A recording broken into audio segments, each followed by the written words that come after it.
झीलें भी दी हुई हैं, भारत की प्रमुख झीलें। तो जितने भी छात्र हैं, good morning to all. Online छात्र भी ऑडियो और वीडियो कंफर्म करेंगे। केजीएस की बुकलेट में आपका जलाशय हो गए, तो ये रिवर्स कर लीजिए। और रिवर्स उसके साथ में हमने एक झील की सूची दी है, एक जल प्रपात की सूची दी हुई है। ठीक है, ये करना है। उसके बाद भारत की मृदा है। अलग अलग प्रकार की मृदाएं हैं जिनकी हमने यहाँ पे चर्चा की थी पिछली बार भी।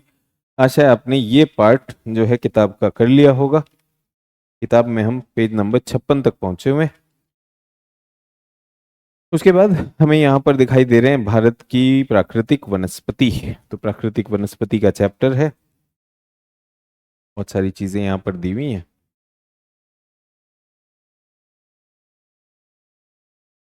भारत की वन नीति भी दी हुई है। वन नीति के बाद भारत के वन संसाधन भी दिए हुए। Good morning to all. All good sir, audio video clear है, धन्यवाद साकिब। और भारत की जलवायु, जलवायु भी हम कर चुके हैं। ठीक है, तो ये जो है वनस्पति का पेज 61 से शुरू होता है, पेज 70, 9 पेज हैं, कर लेंगे। एनसीईआरटी केजीएस, एक ही चीज कह रहा हूं, एनसीईआरटी करें, केजीएस करें, क्लास करें, आपकी सारी परीक्षा की आवश्यकताएं पूरी हो जाएंगी। किसी में भी आप छोड़ रहे हैं तो दिक्कत। यहाँ एक्सपेंसिव हो जाए, एक्सपेंसिव का मतलब जितना विस्तार कर सकते हैं करिए। If you make choices now you will not have choices in the exam. यदि आप अभी चयन करते हैं क्या पढ़ना है क्या नहीं पढ़ना है, तो परीक्षा के समय में आपकी चयन करने की जो क्षमता है वो कम हो जाएगी। क्योंकि सारे प्रश्न तो आते नहीं होंगे हमें, तो हम वही प्रश्न करते हैं जिन्हें हम जानते हैं और वो छोड़ देते हैं जिन्हें हम नहीं जानते हैं। तो अगर आप यहाँ पे चयन की प्रक्रिया ज्यादा करेंगे तो वहां पर आपके पास चयन नहीं होगा। कहाँ चॉइस ज्यादा चाहते हो, यहाँ पर या परीक्षा में? यहाँ पे ज्यादा चाहते हो? परीक्षा में? परीक्षा कुछ लोगों को तो समझ ही नहीं आया, कुछ लोगों को समझ आया क्या बोल रहे। यहाँ पे चॉइसेस सर, समोसा हो, जलेबी हो, आजकल क्या चल रहा है, घेवर आ रहा है सावन में, घेवर हो, यहाँ की चॉइसेस।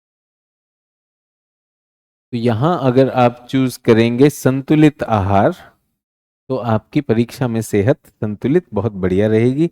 और यहाँ आप तला भुना मसाले वाला खाएंगे तो परीक्षा में खांसी आ जाएगी। तो क्लास डिले हो गया आज मेरी तरफ से, आपकी तरफ से, और अगर हो गया तो हो गया यार, इतना क्या है। ठीक है, हाँ जी। कोई प्रश्न, प्रश्न है तो पूछे पूछे पूछे। मृदा मृदा मृदा मृदा मृदा मृदा मृदा, इधर कोई प्रश्न नहीं है। ऑफलाइन में कोई प्रश्न नहीं है, ऑनलाइन में नहीं है, चिट्ठी भी नहीं है। डन। वनस्पति शुरू करें फिर। वनस्पति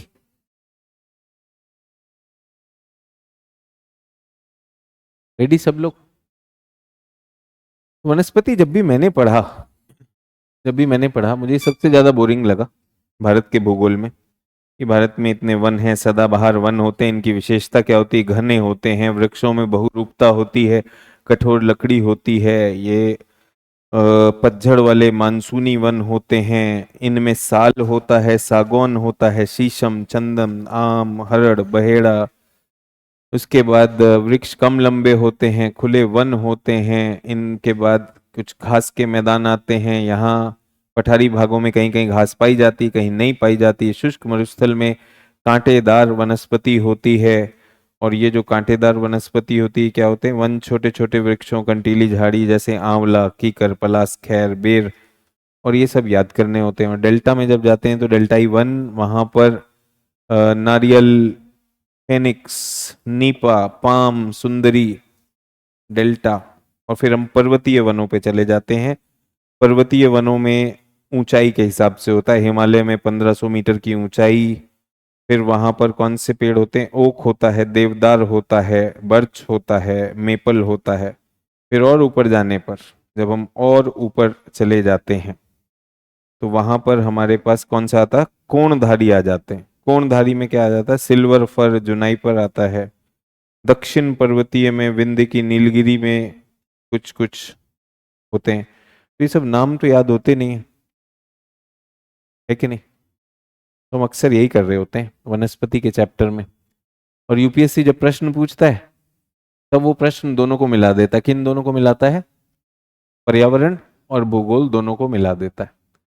तो पहली बात तो मैं ये बताना चाहता हूं कि प्राकृतिक वनस्पति, भारत की जो वनस्पति है, परीक्षा की दृष्टि से जो पहला बिंदु आपको दिमाग में रखना है, ये केवल भूगोल आधारित प्रश्न नहीं होगा। ये भूगोल और पर्यावरण दोनों का मेल के साथ प्रश्न होगा। ठीक है, किसके बाद किसके साथ प्रश्न होगा? दोनों का मेल करना होगा। किसका? भूगोल का भी और पर्यावरण। तो भूगोल और पर्यावरण में क्या अंतर है? भूगोल इनके वितरण के बारे में बताता है कि भारत की वनस्पति का वितरण कहाँ है, क्यों और कैसे।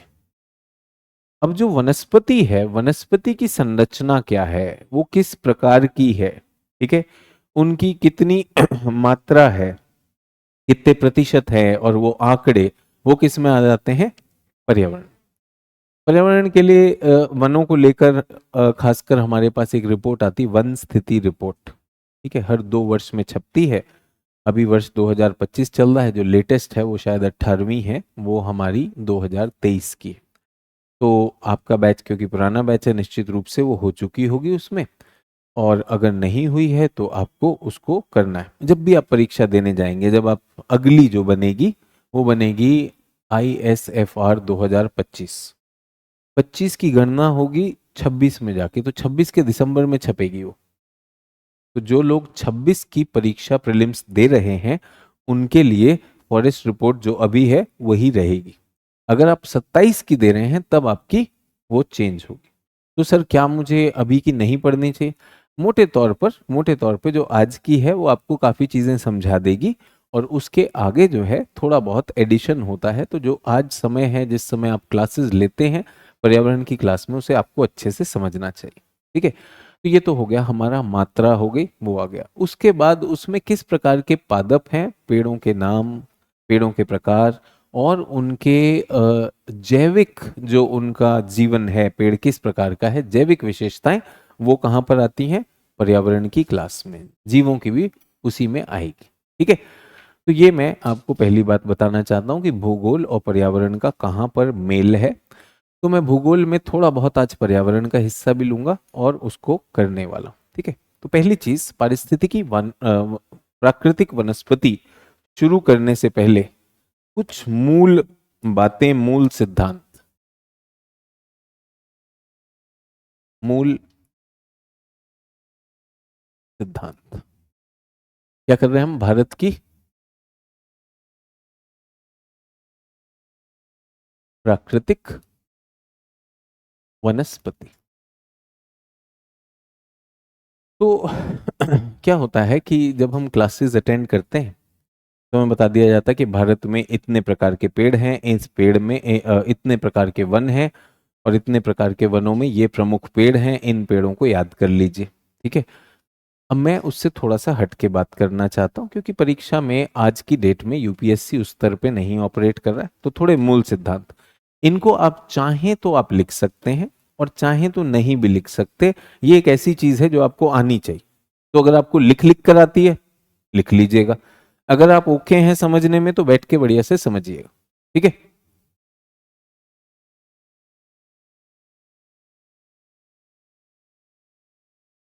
काजल कह रही हैं आप ये बुक डलवा दीजिए सर, वो अलग है।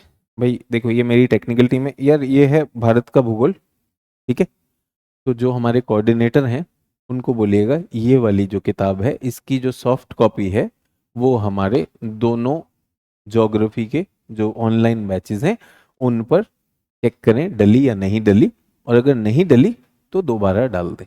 ठीक है, आपकी सूचना हो गई। अच्छा, अब इसको छोड़ देंगी काजल जी, अब इस पे फोकस करेंगे जो मुद्दा है ना। किताबें इकट्ठा करना एक चीज है और समझ विकसित करना दूसरी चीज। ठीक है, तो पहले तो देखते हैं वनस्पति है क्या। क्षेत्र के पादप, पौधे, उसकी वनस्पति को निर्धारित करेंगे। ठीक है, लिखा नहीं लिखा कोई दिक्कत नहीं है, ये सिंपल सी बात है। वनस्पति मतलब जहां पर पौधे। ठीक है, अब पादप क्या होते हैं? पादप तो बहुत सारे प्रकार होते हैं। पादप बहुत सारे प्रकार होते हैं। तो पादपों को हम क्या कर सकते हैं? पादपों को हम अच्छे पादप, बड़े पादप, बड़े, वृहद व सूक्ष्म की बात कर सकते हैं। तो जो सूक्ष्म होते हैं वो तो बैक्टीरिया है, बैक्टीरिया हो गए, और क्या हो गए? माइक्रो ऑर्गेनिज्म, कवक हो गए, ठीक है, शैवाल हो गए। हमें चाहिए नहीं। ये कहां पर आ गया, किस एरिया में आता है? इन्वायरमेंट। इन्वायरमेंट के साथ साइंस में भी आता है, और परीक्षा इसको बहुत देखती नहीं,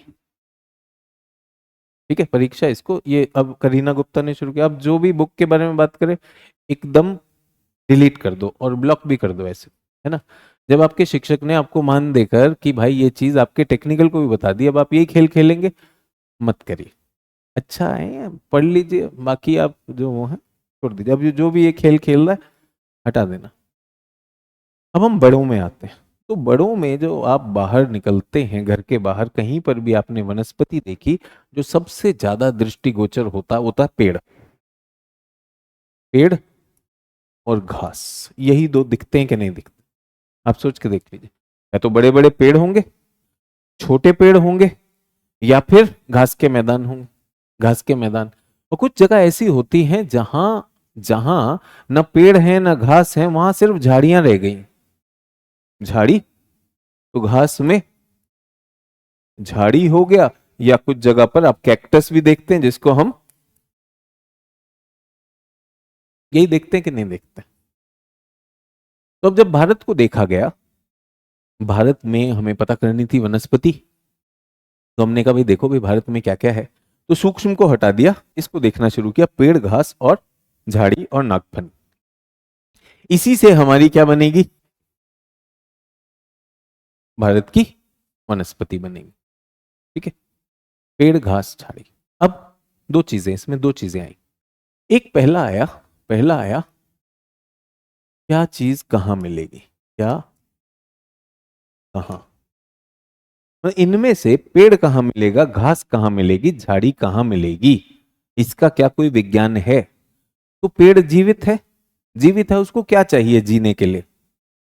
जीने के लिए चाहिए उपयुक्त दशाएं। किसकी दशाएं? खाना कौन देता है? मृदा। खाने के साथ पौधे को क्या चाहिए? पानी और बाकी चीजें, वो क्या है? जलवायु। और एक तीसरी चीज, जलवायु नहीं, जल मान लेते क्योंकि पानी लेता है। मृदा क्या देती है? पोषक तत्व। और जल वो देता है। जलवायु क्या देगा? तापमान। तापमान, क्योंकि हमें तापमान भी चाहिए ना। अभी आप और मैं जो कपड़े पहनते हो किससे निर्धारित होता है? तापमान से होता है कि नहीं? तो तापमान, तापमान, और इसको हम जलवायु। इसके अलावा कुछ चाहिए तो सोच के बताइए, एक पादप को क्या चाहिए? और कुछ है तो बताइए। सूर्य के प्रकाश में क्या आता है? रसना आता है या रूह अफ़ज़ा आता है? इसलिए बताया ना कि देखिए, आपको मैंने ही पढ़ा है ना जलवायु विज्ञान। मैंने कहा सूर्य तप, सूर्य तप से ऊष्मा आती है, ऊष्मा का मापन ताप में होता है, ताप से हम ऊष्मा बजट करते हैं। आज भी अगर हम नहीं समझे तो क्या हो जाएगा? सर सूर्य का ताप। ऐसा थोड़ी कि सुबह सुबह जो है सूर्य निकला तो पौधे ने कहा चल भाई कंघी वंगी करो, नहाओ धो, चलो काम पे चलना, क्लास में जाए। ऐसा तो नहीं है ना, पौधा ऐसा तो नहीं करता। कोई हो आपके घर में आसपास पौधा तो बताइए, है कि नहीं? खुशबू तिवारी कह रही O2 चाहिए। O2 चाहिए? नहीं चाहिए ना। जलवायु में वायुमंडल है कि नहीं? वायुमंडलीय गैसें हैं, क्या ये सर्वव्यापी है कि नहीं? ऐसा है कि आप सुबह सुबह उठते 2 गिलास O2 पी लिया, वो तो आपने पी लिया सुबह सुबह, इसलिए आप ऐसे उत्तर दे रहे हो कि क्या पी के आए हो सुबह। बट किसी ने ऐसा सुबह कभी सोचा आज O2 पी लेता हूं? ये तो है कि नहीं? डॉली सोलंकी कह रही स्थान, कैसा स्थान होना चाहिए? बेडरूम होना चाहिए, ड्राइंग रूम होना चाहिए? कहां पे पौधा पनपेगा? जब पौधा वहां पनपेगा जहां पर चीजें बेहतर होंगी। तो ये जो आपकी मृदा है, मृदा अच्छी कहां पर होती है? मैदानों में। और खराब कहां पर होती है? पहाड़ी पे, कंकाली। तो मृदा जो है वहां की स्थल आकृति को देख लेगी कि नहीं? स्थल मंडलीय कारक सारे मृदा में आ गए। जल मंडलीय कारक,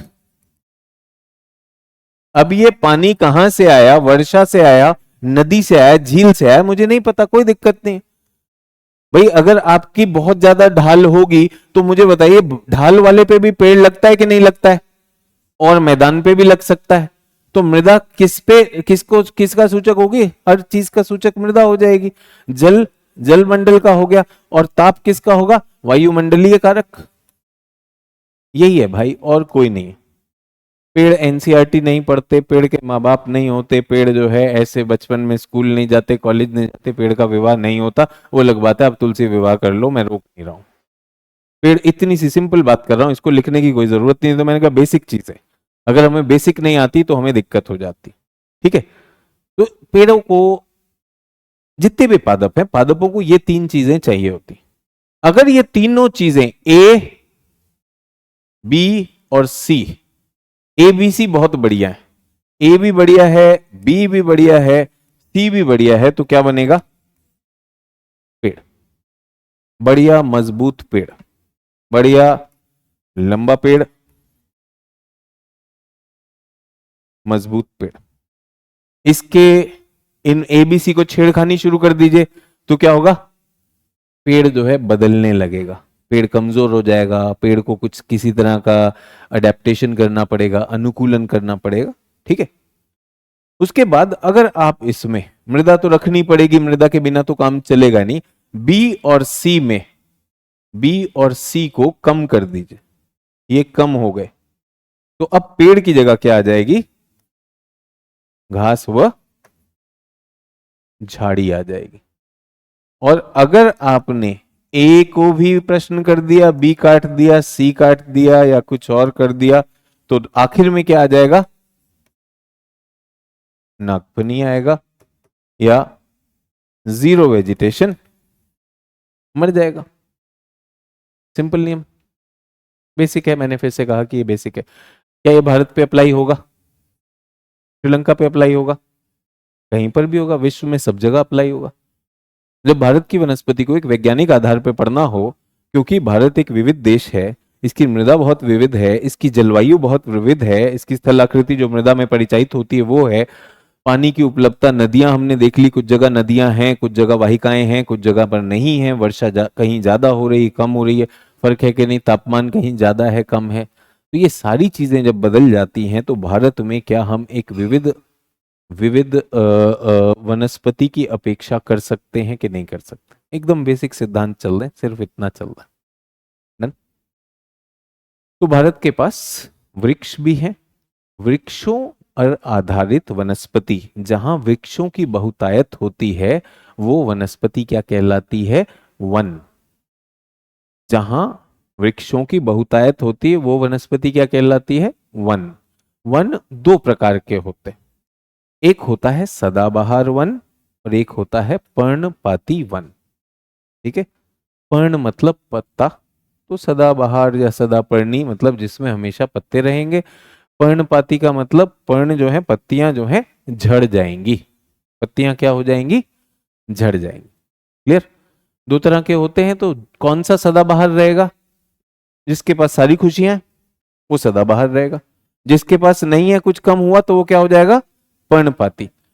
पर्णपाती का मतलब एक निश्चित ऋतु में ये पौधे अपने पर्ण या पत्तों को गिरा देंगे।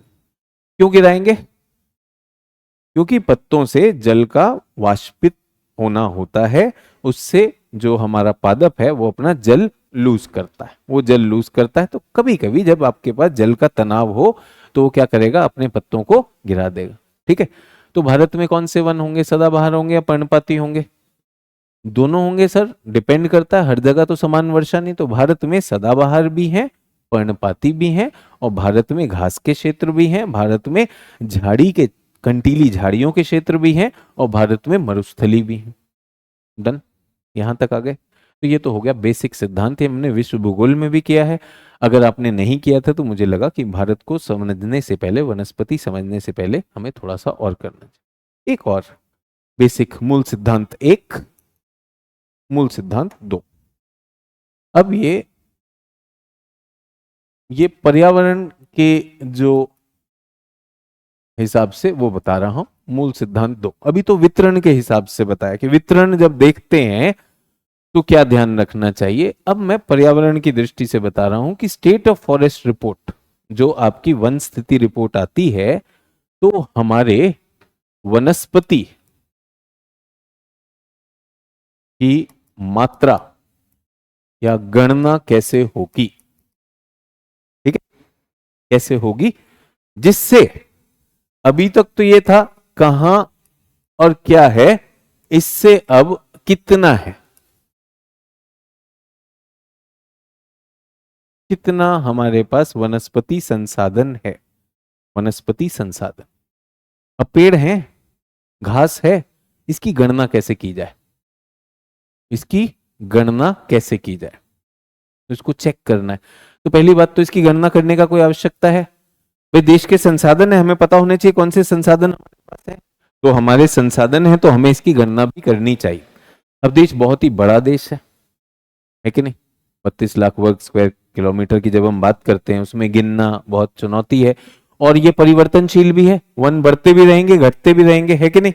बढ़ेंगे क्यों? क्योंकि प्रकृति में अगर दशाएं अनुरूप हुई तो बढ़ जाएंगे, और अगर दशाएं जो है प्रतिकूल होने लगी या फिर हमने काट पीट दिया तो कम हो जाएंगे। तो उनकी गणना भी जरूरी, गणना भी जरूरी है। कैसे करें? तो एक तो हो सकता है कि जाकर जो है जैसे हमारे भूमि की गणना होती है, जो आप प्रशासन में जाना चाहते हैं, तो डिस्ट्रिक्ट कलेक्टर को क्या नीचे तहसीलदार और पटवारी की सेवाएं मिलती हैं कि नहीं? तो तहसीलदार पटवारी ये सब क्या करते हैं, भूमि की गणना मापन करके रखते हैं। तो ये तो हुआ टैक्स कलेक्शन के लिए, बट पूरे देश के जंगलों को नापना है तो कुछ अधिकारी लगाने पड़ेंगे, अधिकारी जाके करेंगे, उसका मापन करेंगे। तो नापना आसान नहीं है, वो बहुत समय लेता है, और हमें जल्दी से नापना हो तो हमने क्या किया, हमने इसमें इसमें हमने तकनीक का प्रयोग किया। किसका प्रयोग किया? तकनीक का, ठीक है। तो इसमें हमने क्या किया, एरियल फोटोग्राफी,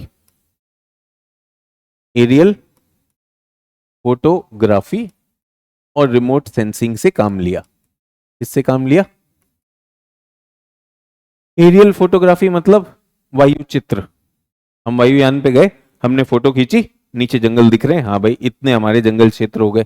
दूसरा है दूर संवेदी, जो हमारा तरीका है, इसमें क्या आ जाता है, सैटेलाइट, रिमोट रिमोट सेंसिंग, दूर संवेदी जो हम काम करते हैं, इसमें आ जाता है उपग्रह चित्र। अब दिक्कत यह है कि उपग्रह में एक व्यक्ति नहीं बैठा हुआ है, उपग्रह में एक व्यक्ति नहीं बैठा हुआ है, उपग्रह में क्या लगा हुआ है, एक संयंत्र लगा हुआ है, वो सेंसर फोटो खींचेगा, वो सेंसर फोटो खींचेगा, और फोटो में उसे नहीं पता चलता कि वहां पेड़ है क्या है, तो उसको क्या पता चलता है कि ये जो सिंबल है या ये जो मेरे को वापस आता है, इसका मतलब है हरियाली, ठीक है। तो भारत में कितनी हरियाली है, वो क्या करता है, पूरे के पूरे भारत को, पूरे भारत को 1 हेक्टेयर क्षेत्रफल की इकाइयों में बांटता है, ठीक है। तो भारत कैसे दिख रहा है उसे, 1 1 हेक्टेयर के टुकड़े दिख रहे हैं, ठीक है। हर हेक्टेयर में अगर वहां पे कंक्रीट है, अगर वहां पे बिल्डिंग है, तो उसको कैसा सिग्नल आएगा, बिल्डिंग का सिग्नल आएगा। अगर वहां पे हरियाली है तो उसको क्या सिग्नल आएगा, हरियाली का सिग्नल आएगा। तो उसे पता कैसे चलेगा कौन सा वन है कौन सा नहीं है? तो यहां पर हमने वन की परिभाषा दी। क्या दी? भारत में वन की परिभाषा, वन क्षेत्र की परिभाषा क्या है? वो फॉरेस्ट एरिया क्या होता है? 1 हेक्टेयर से बड़े क्षेत्र, 1 हेक्टेयर से बड़े क्षेत्र में यदि 10% से अधिक वृक्ष आच्छादन है तो वो क्या कहलाएगा, वन क्षेत्र घोषित कर दिया जाएगा। डन। तो कितना होना चाहिए, 10% से अधिक अगर है 1 हेक्टेयर इकाई में, अगर 10% से अधिक वन है तो वो क्या कहलाएगा?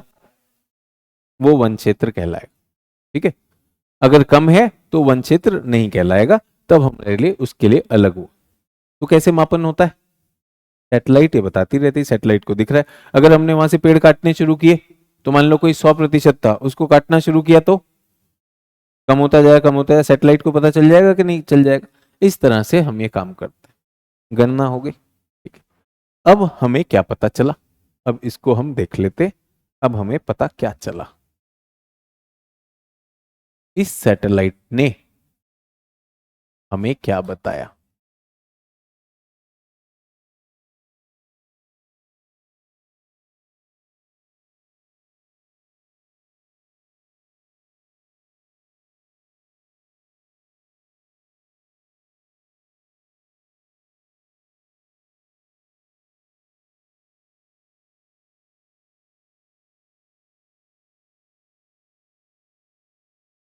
जो लोग नहीं बना पाते उनके लिए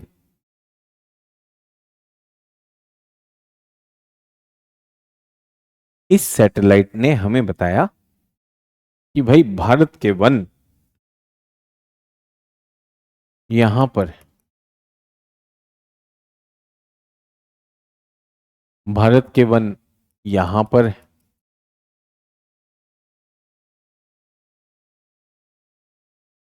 भारत के वन यहां पर है, और भारत के वन यहां पर है। ये बड़े सैटेलाइट में फोटो में हमें दिख गए, सैटेलाइट में हमें क्या दिख गए? बड़े बड़े ये क्षेत्र हमें दिखाई दे गए। तो यहां पर हमने पाया कि लगभग भारत का 35% वन कहां पर है? मध्य भारत, पहाड़ी व पठार क्षेत्र, बड़ा वन हो गया। ठीक है, कौन से राज्य दिखाई दे रहे हैं आपको इसमें? मध्य प्रदेश, छत्तीसगढ़, झारखंड, ओडिशा प्रमुख रहेंगे। तो मध्य प्रदेश में क्या है? विंध्या है, सतपुड़ा है, आएगा कि नहीं आएगा? विंध्या, सतपुड़ा, उसके बाद छोटा नागपुर, पठार, तो ये हो गया हमारे पास। अभी हमें सैटेलाइट ने बता दिया मोटे तौर पर, बिना पढ़ना शुरू किए हुए, बिना पढ़ना शुरू किए हुए, भारत में जो है वनस्पति काफी विविध होती है, इतनी मात्रा में हमारे पास आई। दूसरा जो बड़ा क्षेत्र आया वो आया ये 25%। ठीक है, पूर्वांचल, पूर्वोत्तर, हिमालयी राज्य, इनमें दो नहीं है। कौन से दो नहीं है? असम व त्रिपुरा नहीं है, ये नहीं है।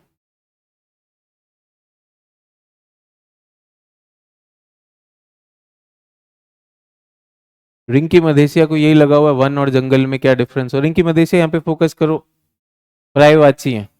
अगली बार ये प्रश्न दोबारा लिखा तो ब्लॉक ही करेंगे, ये बार बार पूछ रही हो। वन और जंगल में अंतर बताओ, वन और जंगल में अंतर बताओ।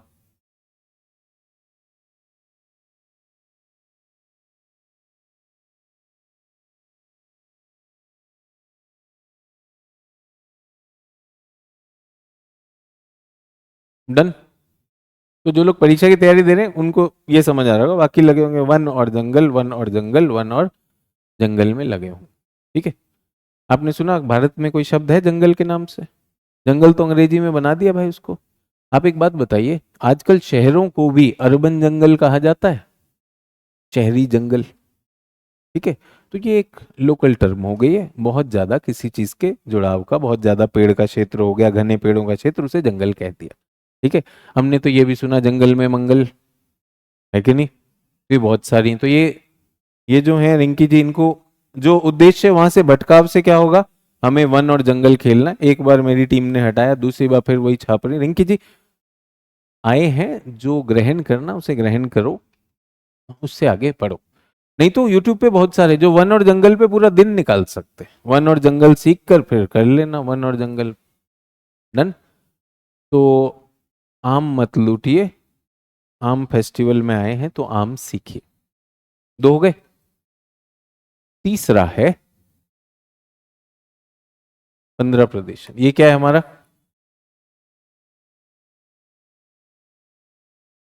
पश्चिमी घाट, सह्याद्री प्लस दक्षिणी पहाड़ी क्षेत्र।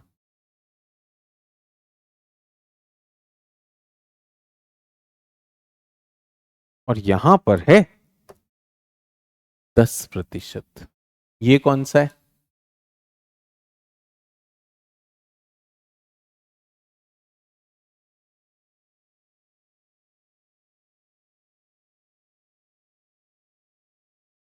बीच वाली श्रृंखला को हिमाचल कहते हैं, ऊपर वाली हिमाद्री होती है। तो हिमाचल शिवालिक पर्वत पाद या गिरिपाद क्षेत्र। हिमाद्री क्यों नहीं लिखा? हिमाद्री हिम से आच्छादित है, वहां मिलते ही नहीं।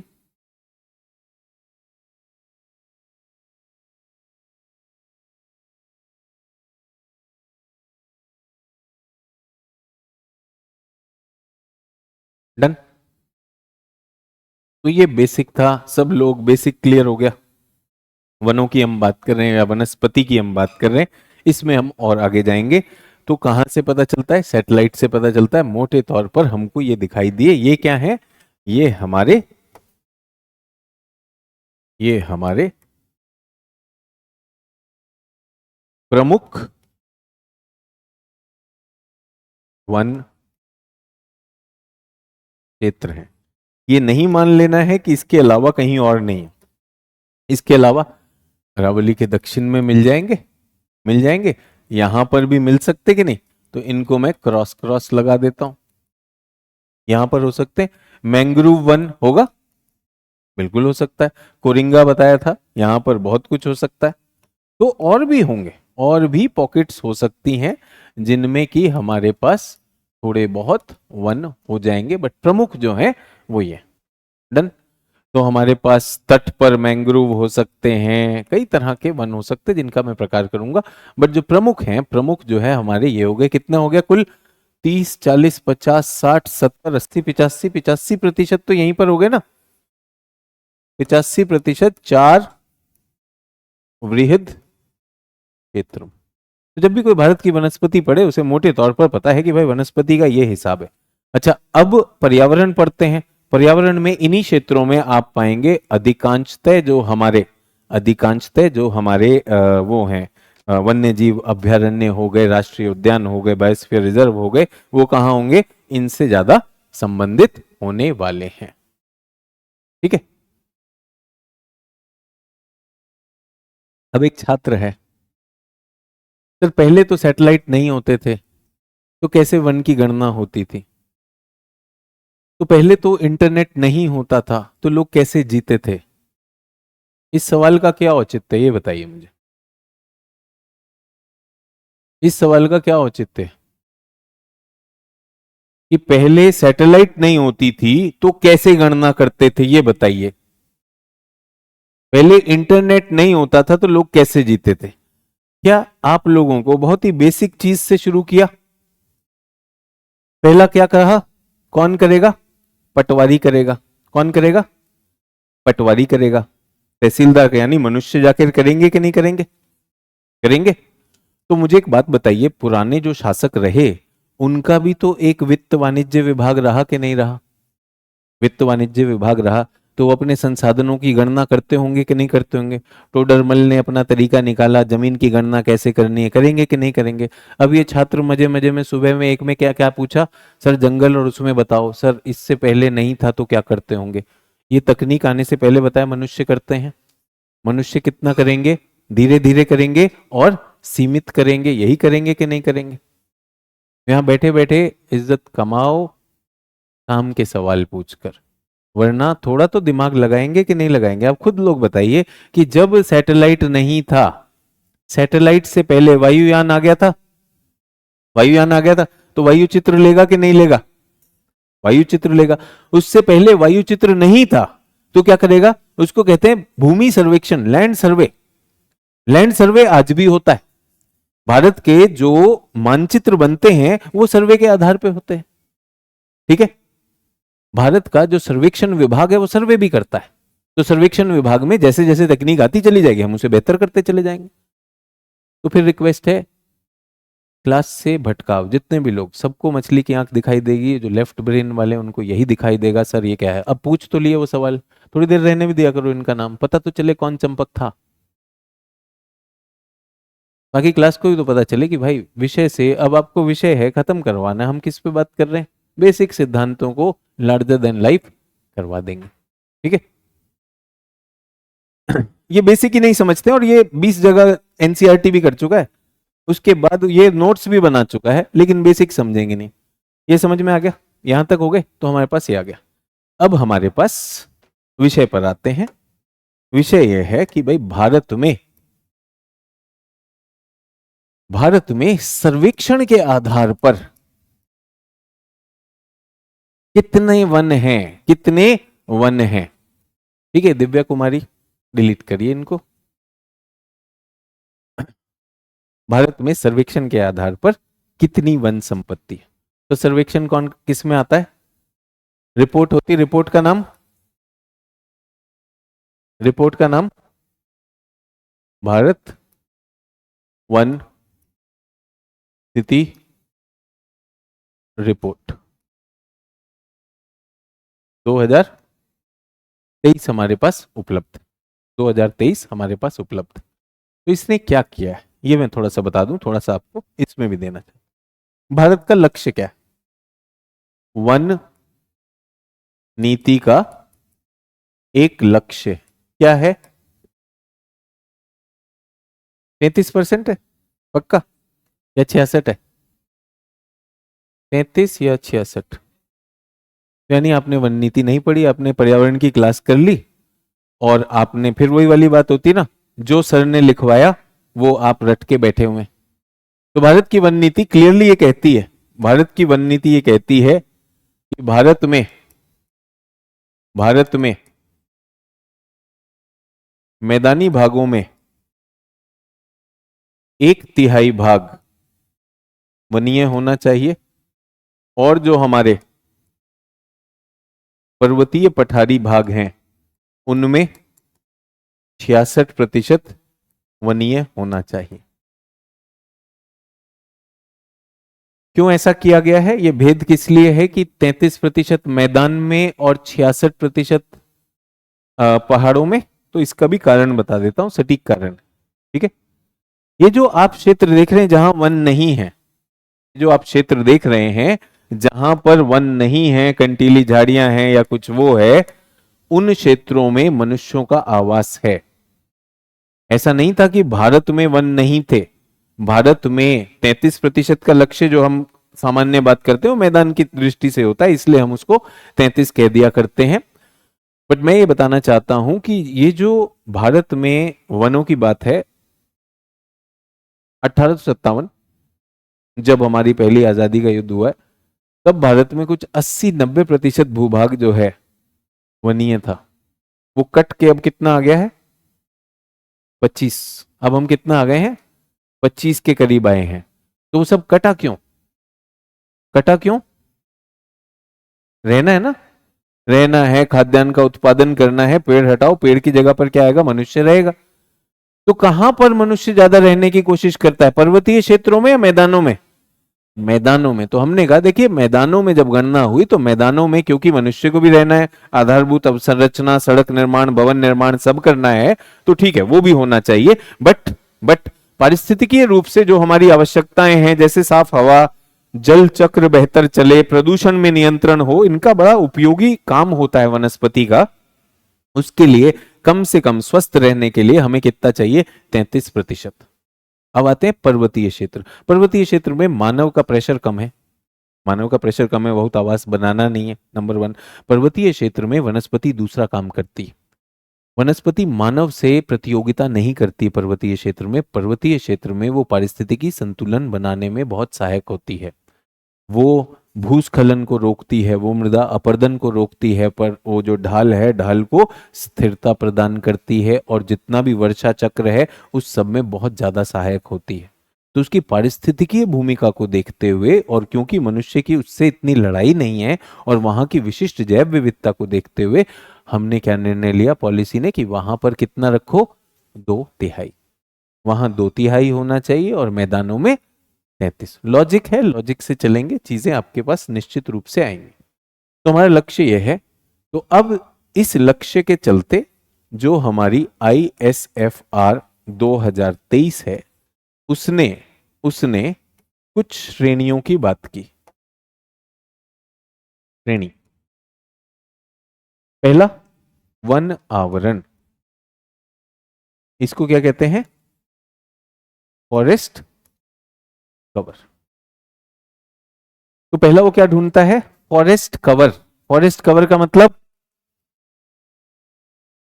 1 हेक्टेयर से बड़ा भूमि और कितना छत्र? 10% से अधिक। अंग्रेजी में बच्चों वृक्ष के छत्र को कैनोपी कहते हैं। वृक्ष के जो छत्र की जो छाया होती है उसको क्या कहते हैं? कैनोपी। तो सैटेलाइट क्या ढूंढेगा? सैटेलाइट ढूंढेगा ऐसे क्षेत्र। भारत को, पूरे भारत को देख लिया ये।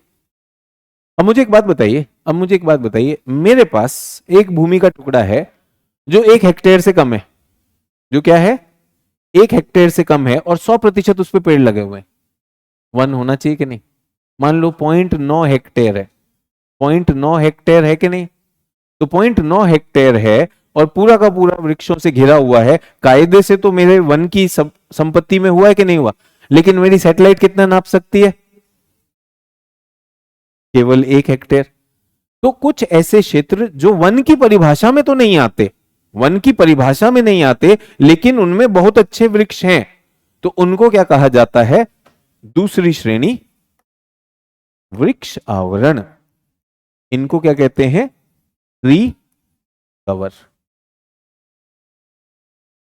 ट्री कवर समझ में आ गया?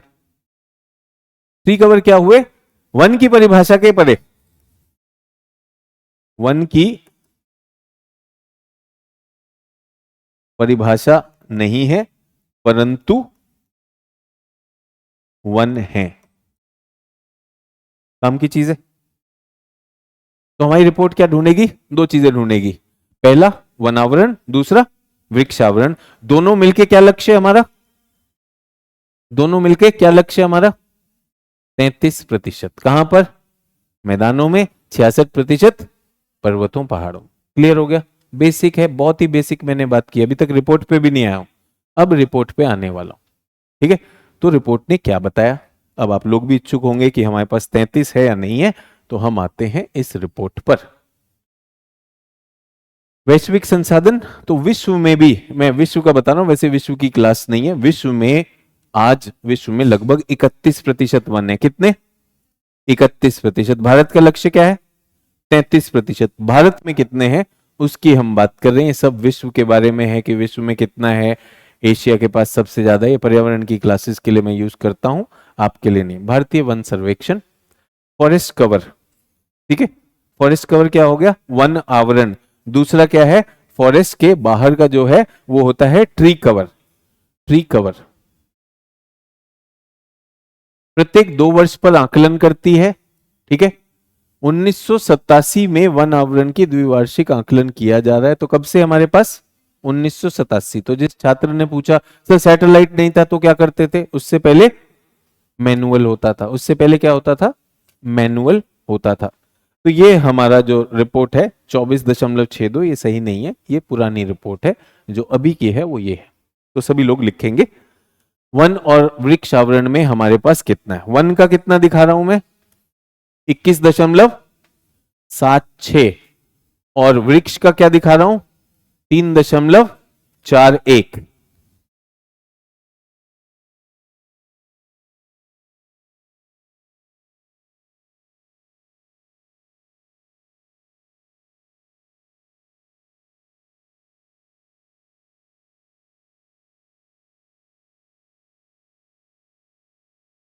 कुल मिला के जोड़ें तो 25 आ गया। विश्व का कितना है? विश्व में लगभग 31%, भारत का लगभग 25%। लक्ष्य कितना? 33%। कम है कि नहीं है? तो पहली चीज तो ये समझ में आना चाहिए, किसके हिसाब से? ISFR 2023 के हिसाब। तो जब भी वनों की बात हो तो सीधी बात ये कि भारत में वन कहां कहां पर है, वनों की गणना कैसे होती है, उसका तरीका क्या है, और वन आवरण और वृक्ष आवरण इन दोनों में क्या अंतर है, यह आपको पता आना चाहिए। ठीक है। अब हमने इनको और भी श्रेणीगत किया है। कुछ होते हैं सघन वन, अति सघन, दूसरा मध्यम सघन, और तीसरा खुले वन। ठीक है। अगर आपकी 70% से अधिक कैनोपी है, ठीक है, छत्र है, तो आप क्या कहलाते हो? अति सघन। एक क्षेत्र में 70% से अधिक भूभाग जो है वो किससे ढका हुआ है? पेड़ों से ढका हुआ है, तो वो क्या कहलाएगा? अति सघन।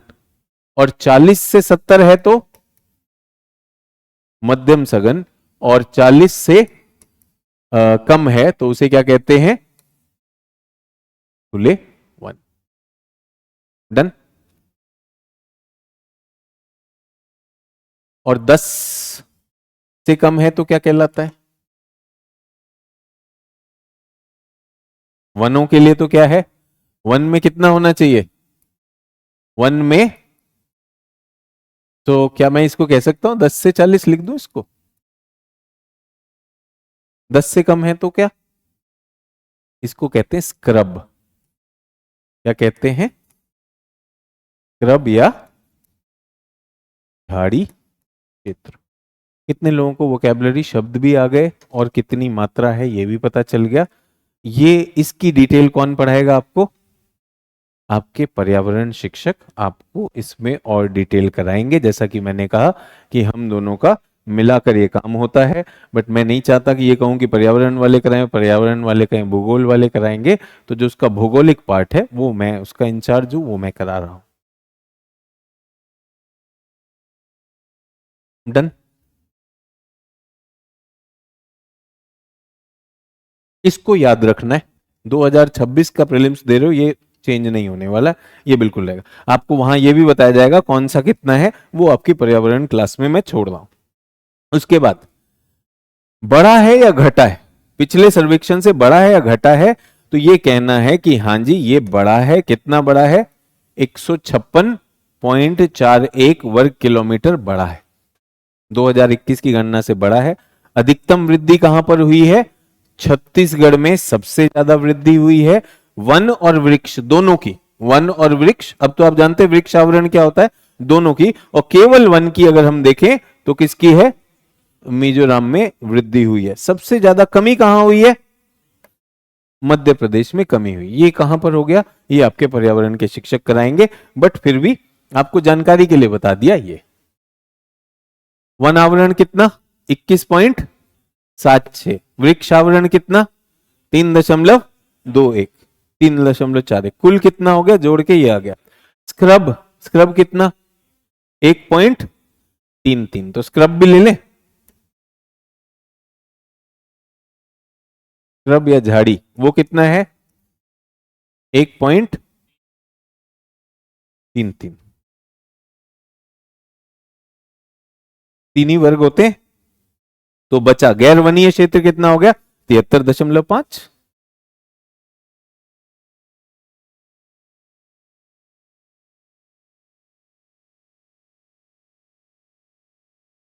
मेरे लिए मोटे आंकड़े मुझे चाहिए थे, क्योंकि भूगोल का काम यह है कि भारत में वन कहां है, कितने हैं। तो भारत के वन जो हैं 25% भारत का क्षेत्रफल किस पर है? वनों पर है। 1.33 क्या है? झाड़ी है। और गैर वनीय कितना है? ये है, और कुल भारत इतना हो गया। गैर वनीय में हम क्या कर रहे हैं सर? हम रह रहे हैं, हम वहां पर नदियां हो सकती हैं, बड़े जलाशय हो सकते हैं, संभव है, नदी हैं, जलाशय हैं, हो सकता है ग्लेशियर हो। ये मत सोचो गैर वनीय का मतलब हम रह रहे हैं, ना ना ना। वहां पर वन नहीं है, वहां वनस्पति नहीं, हो सकता वनस्पति की दशा ना हो, हम हिमाद्री की बात कर रहे हैं, वो भी तो भारत के क्षेत्रफल में गिनी जाएगी, लेकिन वहां पर वन नहीं है, ठीक है। एक बड़ा हमने जलाशय बना रखा है, वहां पर नहीं हो सकते। और निश्चित रूप से हम जो है आवासीय और मानवीय गतिविधियों के लिए जो यूज करते हैं वो ये करते हैं, ठीक है। अब ये जो 25% भारत का क्षेत्र वनों से घिरा है, उसका भूगोल दिखाई दे रहा है कि नहीं दिखाई दे रहा? तो उसमें बड़े क्षेत्र ये हो गए, छुटपुट इधर उधर पहाड़ियों पे वो भी होंगे, बट वो बहुत ज्यादा सघन नहीं होंगे। डन। तो ये मोटे तौर पर भारत के वनों की जब हम बात करते हैं या वनस्पति की हम बात करते हैं, हमें ये सबसे पहले समझ में आना चाहिए। आपके शिक्षक आपको राज्यवार तरीके से भी बताएंगे कि राज्यवार में सबसे ज्यादा हमेशा मध्य प्रदेश आता है, मध्य प्रदेश, अरुणाचल और छत्तीसगढ़। तो यहां भूगोल की दृष्टि से जब हम बात करते हैं राज्यवार क्षेत्रफल, इसमें क्या आता है? एमपी, अरुणाचल और छत्तीसगढ़, ये याद रखना है, ठीक है।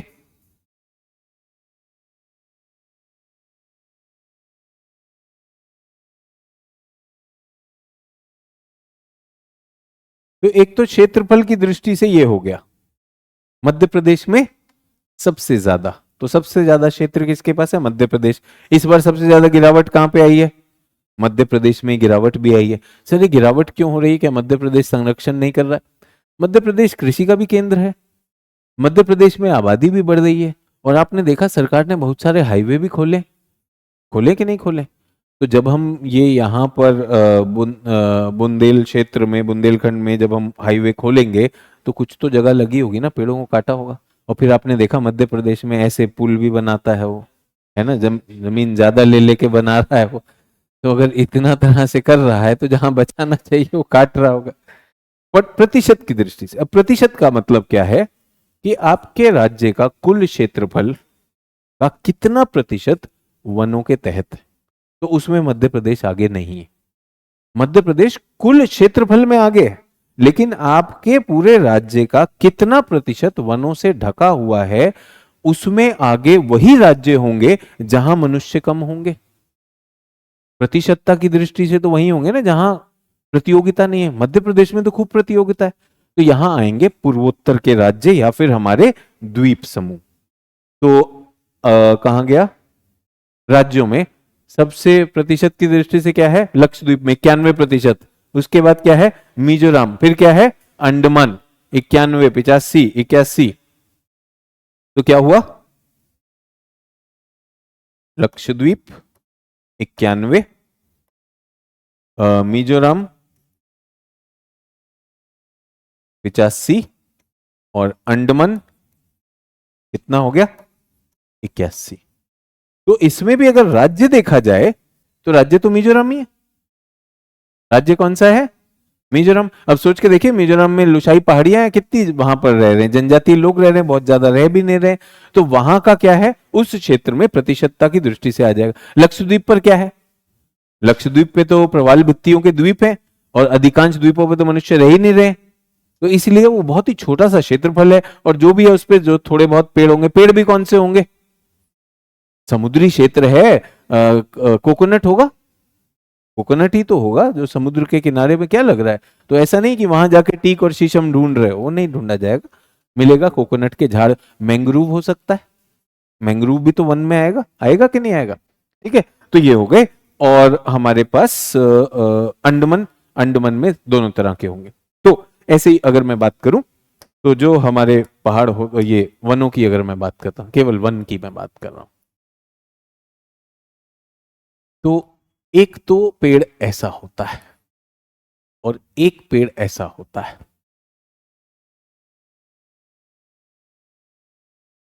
ना? ये पेड़ कैसा है? ये ऐसा पेड़ होता है जिसके ऊपर एक कैनोपी होती, छत्र होती है। ये क्या होता है? छत्र होता है। तो इसमें कैसे पत्ते होते हैं? इस तरह के पत्ते होते हैं, इसमें पत्ते इस तरह के होंगे, ठीक है। और इसमें पत्ते क्या है, ये आपके पत्ते क्या है, सुई नुमा होते हैं। क्या होते हैं, ठीक है।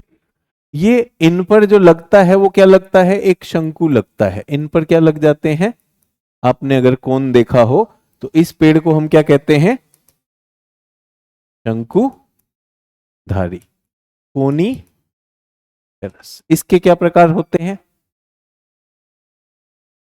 इसके कुछ नाम जो आपने सुना हो, चीड़, चीड़, लार्च फर, फिर सिल्वर फर भी कहते हैं, जुनाइपर भी कहते हैं, और क्या कह रहे हैं आप लोग, क्रूस, ये इसमें होगा, ठीक है।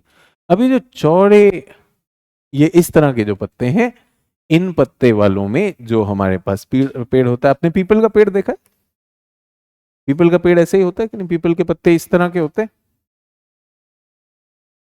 पान का पत्ता भी ऐसे होता है, आम का पत्ता भी ऐसे होता है, और इसी में पत्ते का आकार बड़ा छोटा हो जाएगा। अब अगर मैं नीम की बात करूं तो नीम का भी पत्ता ऐसा होता है, लेकिन नीम की पत्तियां छोटी छोटी होती, छोटी छोटी होती, पीपल की बड़ी होती, ठीक है।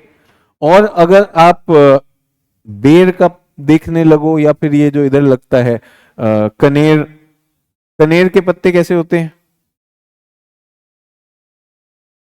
ऐसी पत्तियां भी देखी हैं आपने, लंबी लंबी सी, वो भी देखी हैं आपने। और कीकर के ऐसे भी देखे।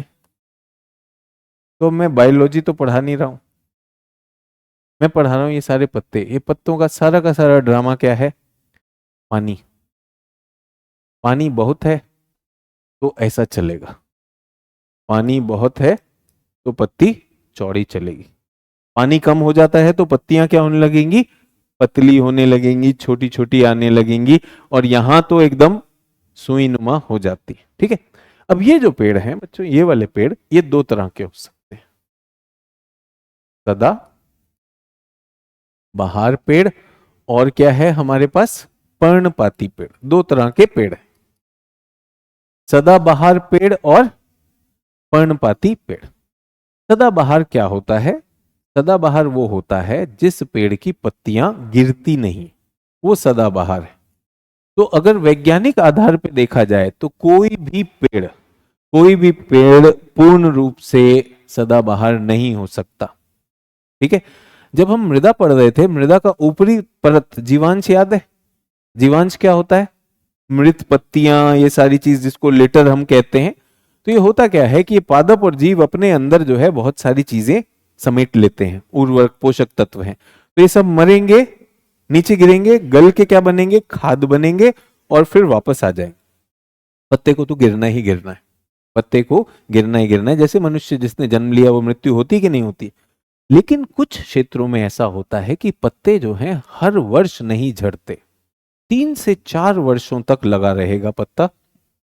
ये शंकुधारी किस में गिने जाते हैं, सदाबहार। क्या इनका पत्ता झड़ता है, बिल्कुल झड़ेगा। कब झड़ेगा, 3 से 4। वो पत्ता कम झड़ता है, टहनी की तरह होता है वो। तो ये क्या होगा, जो इनका सबसे नीचे वाला है, ये वाला झड़ के नीचे गिर जाएगा। हर वर्ष क्या होता है, एक नया पैदा हो जाता है, और जो सबसे नीचे वाला होता है वो पुराना होकर क्या हो जाएगा, वो गिर जाएगा। तो पेड़ पे तो हमेशा ही पत्ते रहेंगे कि नहीं रहेंगे, तो शंकुधारी क्या हो गए, सदाबहार हो गए। इसी तरह मैंग्रोव के वन, मैंग्रोव जो होते हैं वो भी क्योंकि पानी के साथ रहते हैं, वो भी सदाबहार होते हैं, उनमें भी पतझड़ नहीं आता है।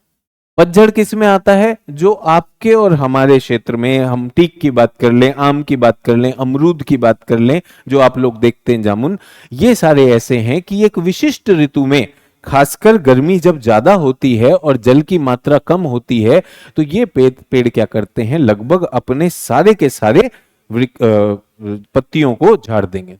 पेड़ क्या दिखाई देने लगता है, टहनियों का कंकाल जैसा दिखाई देता है। हम सब ने देखा है टहनियों के कंकाल पेड़, तो उसे पतझड़ की ऋतु कहते हैं। अब ये हर एक स्पीशी पेड़ की प्रजाति पे निर्भर करेगी कि वो किस समय किस ऋतु में अपने पत्तों को झाड़ेगा। पत्ते के झाड़ने का दो उपयोग हैं। क्या उपयोग है, कौन बताएगा मुझे? पत्तों के झड़ने के दो उपयोग।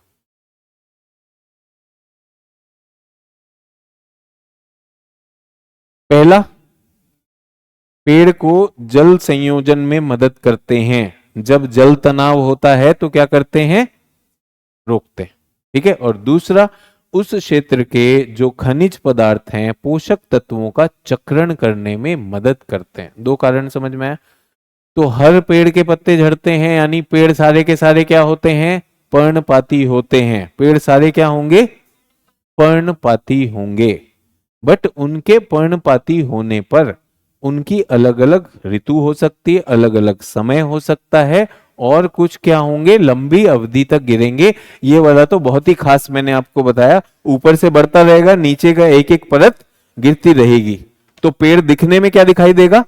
सदाबहार। बट वास्तविकता में क्या उसके भी पर्णों का पाती हो रहे हैं कि नहीं हो रहे हैं? तो अगर टेक्निकल रूप से देखा जाए तो सभी पेड़ों के पत्ते झड़ते हैं।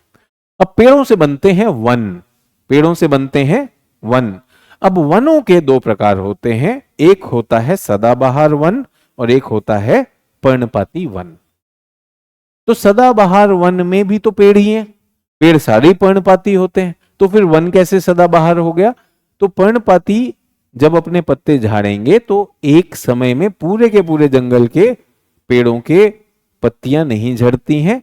अलग अलग पेड़ों में कुछ अभी भी हरे भरे हैं, कुछ में पतझड़ आ गया है, इसलिए वो वन कैसा दिखाई देता है? सदाबहार दिखाई देता है। अन्यथा वहां पर भी पत्ते झड़ते हैं। लेकिन जो पर्णपाती वन है उसमें क्या है? पूरा का पूरा वन जो है एकदम गंजा दिखाई देगा, उसमें से सारी पत्तियां गायब हो जाएंगी। ठीक है। तो भारत के वनों की गणना और भारत के वनों के प्रकार।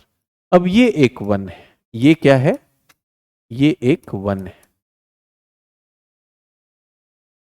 ठीक है। अब नीचे बिल्कुल अंधकार है, प्रकाश नीचे तक पहुंचता ही नहीं है, तो इसकी कैनोपी कवर कितना हुआ? जिसका प्रकाश नीचे तक ही ना जाए, तो कैनोपी कवर कितना हुआ ऐसे वन का? प्रकाश बिल्कुल नीचे नहीं जाए, कितना होगा? 70 होगा। क्यों? 30 में से फिर प्रकाश चला जाएगा कि नहीं चला जाएगा? ये होता है रटे हुए होने की दिक्कत का, ये होता है रटे हुए होने की दिक्कत। भाई 70 कहे थे, अब 70 उत्तर होगा। अब भाई 30 हो गया तो 30 में तो प्रकाश चला जाएगा। 100 है ये 100 वाला है, 100 वाला है। 100% अति सघन है। इसमें से कुछ पेड़ हटाते चले जाइए, जब तक 70 के ऊपर है तब तक क्या कहलाएगा? अति सघन। अब ये पेड़ है मेरे पास, अब ये पेड़ है मेरे पास,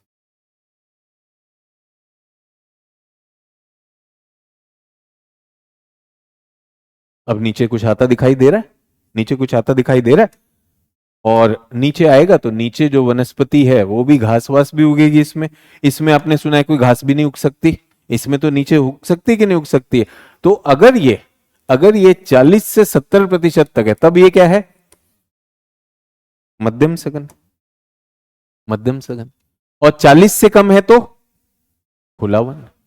इतनी सी बात है।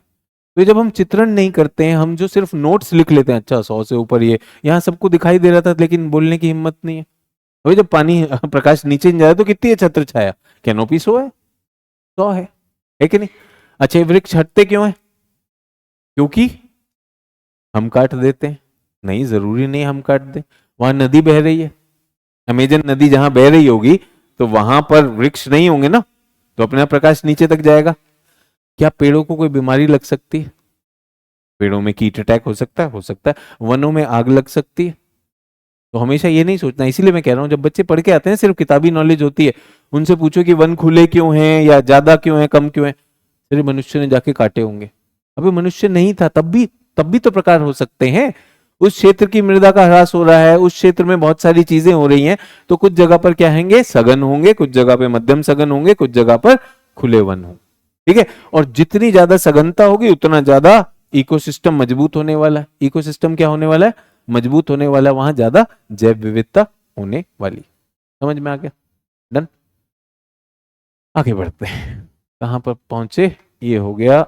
हाँ जी, कुछ हमारे पास उच्च वनावरण के जो राज्य हैं ना, ये भारत के 19 राज्यों और केंद्र शासित प्रदेशों में 33 से अधिक है, तो अच्छी बात है। और 8 राज्य ऐसे हैं जो 75 से भी अधिक है। कितने?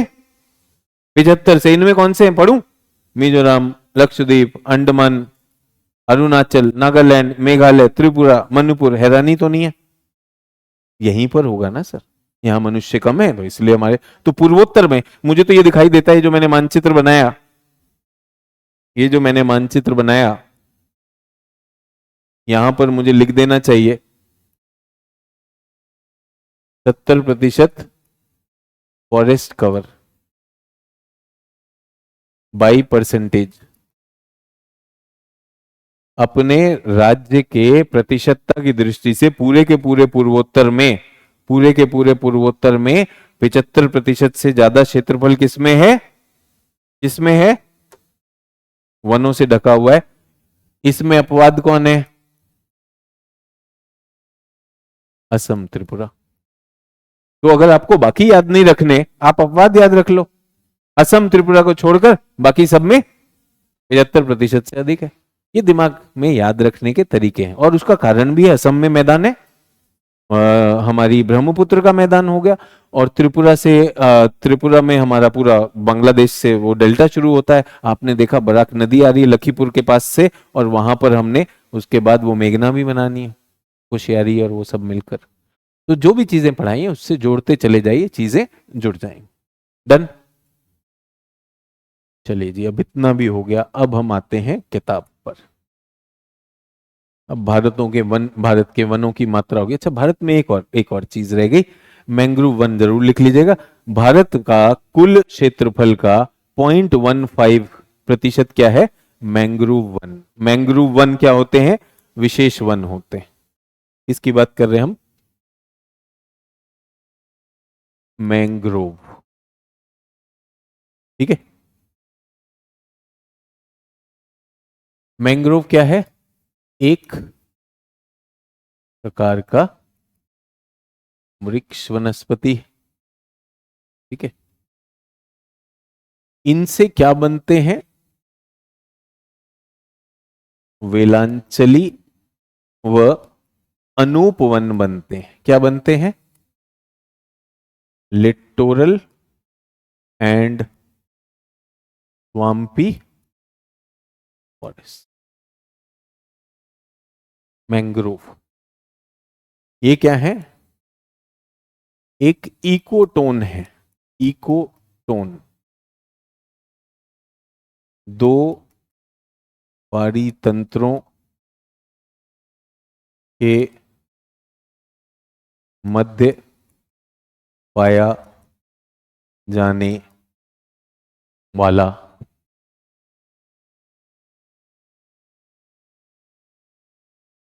संक्रमण क्षेत्र। ये क्या है? ये एक इकोटोन वनस्पति है। इनको क्या कहा जाता है? मैंग्रोव वनस्पति।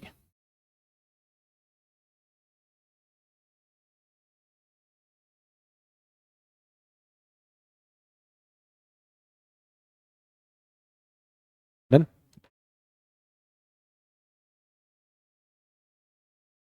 नीपा, या नीपा से हटाते हैं, सुंदरी, नीपा, नारियल,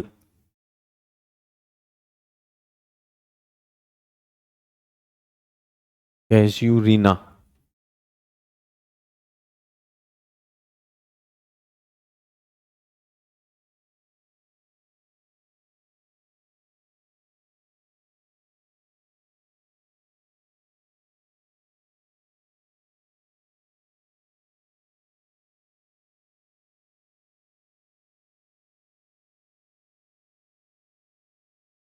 मैंग्रोव में सुंदरी के वृक्ष हो सकते हैं, नीपा वृक्ष हो सकते हैं, नारियल के वृक्ष हो सकते हैं, कैजुरीना, गोरने, पाम या ताड़, ये सब क्या है? ऐसे पेड़ यहां पर पाए जाते हैं।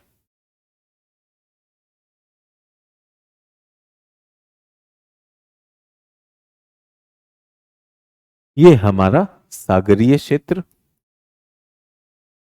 सागरीय पारितंत्र और यहां पर हमारा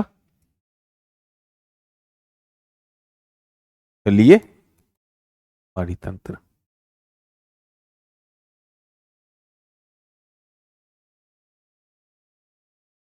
ये जो क्षेत्र है, ये क्षेत्र हमारा इको टोन क्षेत्र है। ये कौन सा क्षेत्र है? इकोटोन। ये क्या है? दो पारितंत्रों के मध्य पाए जाने वाला संक्रमण क्षेत्र। ठीक है, ये क्या है? आंशिक रूप से तलीय व सागरीय, दोनों का प्रभाव आएगा, दोनों का प्रभाव आएगा। यहां पर तेज लहरें आकर इसको मारेंगी, तेज लहरें आएंगी। ऊपर से क्या होगा? ज्वार और भाटा। तो कभी कभी ये स्तर यहां तक आ जाएगा उठकर, कभी कभी कहां चला जाएगा? नीचे चला जाएगा। तो कभी कभी जल में आच्छादन हो जाएगा, वो पूरा का पूरा पानी में भीग गया। कभी कभी क्या हो जाएगा? सूख जाएगा। सूख जाएगा कि नहीं सूख जाएगा? यहां से क्या आ रही है? तेज हवा आ रही है। ठीक है, यहां पर क्या है? लवणीय जल। और यहां से जो नदियां आ रही हैं वो क्या है? मीठा जल। इसमें क्या आ रहा है? मीठा जल। इकोटोन में कौन सा होगा? लवणीय होगा, मीठा होगा? दोनों का मिक्स और होगा, दोनों का मिक्स होगा। तो आप मुझे एक बात बताइए, कोई भी पादप होता है वो अपनी चीजों से अनुकूलित होता है। या तो मीठे में चल सकता है, या सादा पानी जिसको हम कहेंगे, या फिर खारे पानी में चल सकता है। यहां कभी मीठा पानी आ रहा है, तो हमारी नदी है, सुंदर सी नदी पेरियार नदी। पेरियार नदी कहां जाती है? वेम्बनाड झील में गिरती है। वेम्बनाड झील का मुहाना जो है समुद्र से खुला हुआ है।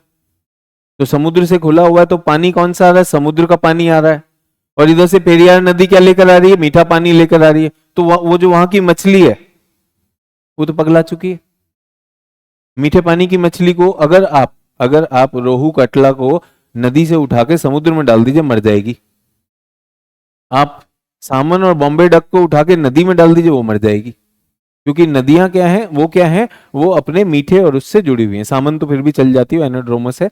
बट ये बॉम्बे डक या हमारी बहुत सारी जो सागरीय नदियां हैं, सागरीय मछली, उसको डालेंगे मर जाएंगे। यहाँ पे क्या है?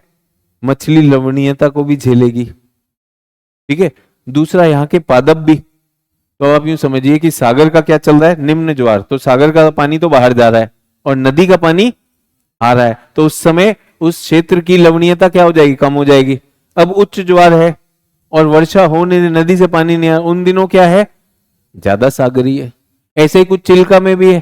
चिल्का में याद हो कि महानदी की एक शाखा उसमें जाती है, जाती कि नहीं जाती? तो ये ऐसा क्षेत्र है, संक्रमण का क्षेत्र है, जहां पानी की लवणता बदलती रहती है, हवाएं तेज धीरे धीमी, तूफान सब कुछ आ रहा है। और इस सब में ये यहां पर मजबूती से ये पेड़ अपनी जड़ें यहां पर जमाए हुए। अगर लहरें भी आ गई तो लहरों से तट की रक्षा कर रहे कि नहीं कर रहे? लहरों से तट की रक्षा कर रहे हैं। और अगर हम स्थलीय क्षेत्रों से देखें तो यहां से बहुत कूड़ा कचरा मल मूत्र सारा विसर्जन हो रहा है, उसको उस तरफ नहीं जाने दे रहे। तो ये दोनों के बीच में एलओसी का काम करते हैं, बहुत ही अहम होते हैं तटीय सुरक्षा के लिए, तटीय पारितंत्र के लिए, अपनी विविधता के लिए ये मैंग्रोव होते हैं। भारत में कितने हैं? 0.15% क्षेत्रफल भारत का क्या है? मैंग्रोव में। कितना? 0.15। कहां पर है? भारत के तटीय क्षेत्रों में। तटीय क्षेत्रों में पश्चिम बंगाल में सबसे ज्यादा, उसके बाद गुजरात। पश्चिम बंगाल और पश्चिम बंगाल के बाद गुजरात।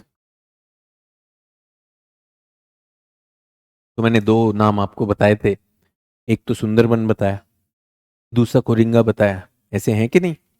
तो ये जो हमारी वन स्थिति रिपोर्ट है ना, ये आपके शिक्षक आपको बताएंगे। पश्चिम बंगाल है, पश्चिम बंगाल के बाद राज्यों में क्या आ जाएगा, गुजरात आ जाएगा, दूसरा बड़ा राज्य। उसके बाद क्या आ जाएंगे, द्वीप आ जाएंगे, अंडमान निकोबार आ जाएंगे, दमन एंड दीव। ये सारे अलग अलग राज्यों में आएंगे। मैं इस पर काम नहीं कर रहा हूं, ये कौन करेगा, आपकी पर्यावरण की क्लास में होगा। जब हम इधर की बात करते हैं तो आप सोचिए, पश्चिम बंगाल का ये जो डेल्टाई जिला है, इसको बोलते हैं दक्षिण 24 परगना। क्या नाम है जिले का नाम, दक्षिण 24 परगना। याद है गोदावरी में पूर्वी गोदावरी, पश्चिमी गोदावरी और कृष्णा डिस्ट्रिक्ट, इसी तरह से इसका है दक्षिण 24 परगना, ये डेल्टा में है। भारत का सोचिए, भारत का पूरे देश का 41.7% मैंग्रोव इसी जिले में है। तो विशेष हो जाता है कि नहीं हो जाता, कौन सा है, दक्षिण 24 परगना। तो पश्चिम बंगाल में सबसे ज्यादा मैंग्रोव है। पश्चिम बंगाल के बाद अगर मैं पूर्वी तट पे चलूं तो आंध्र प्रदेश और ओडिशा। पश्चिम में जाऊंगा तो गुजरात, महाराष्ट्र और गोवा। अगर मैं कुल देखूं तो पहले पश्चिम बंगाल, दूसरे नंबर पे गुजरात, तीसरे नंबर पे आंध्र आएगा, चौथे नंबर पे महाराष्ट्र।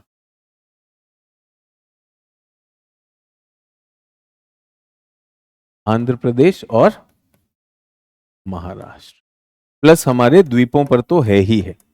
और ये कैसी वनस्पति होती है, फिर से बता रहा हूं, सदाबहार है, सदाबहार। जल्दी से बताइए, इंपॉर्टेंट है कि नहीं मैंग्रोव। मैंग्रोव हर जगह हो नहीं सकता है, ये उष्ण क्षेत्रों में ही होता है। कहां पर होता है, उष्ण क्षेत्रों में। तो भारत को आशीर्वाद मिला है उष्ण और उपोष्ण का, मिला है कि नहीं मिला है, तो इसलिए ये उष्ण क्षेत्रों में पाया जाता है। सभी लोग मेरे साथ।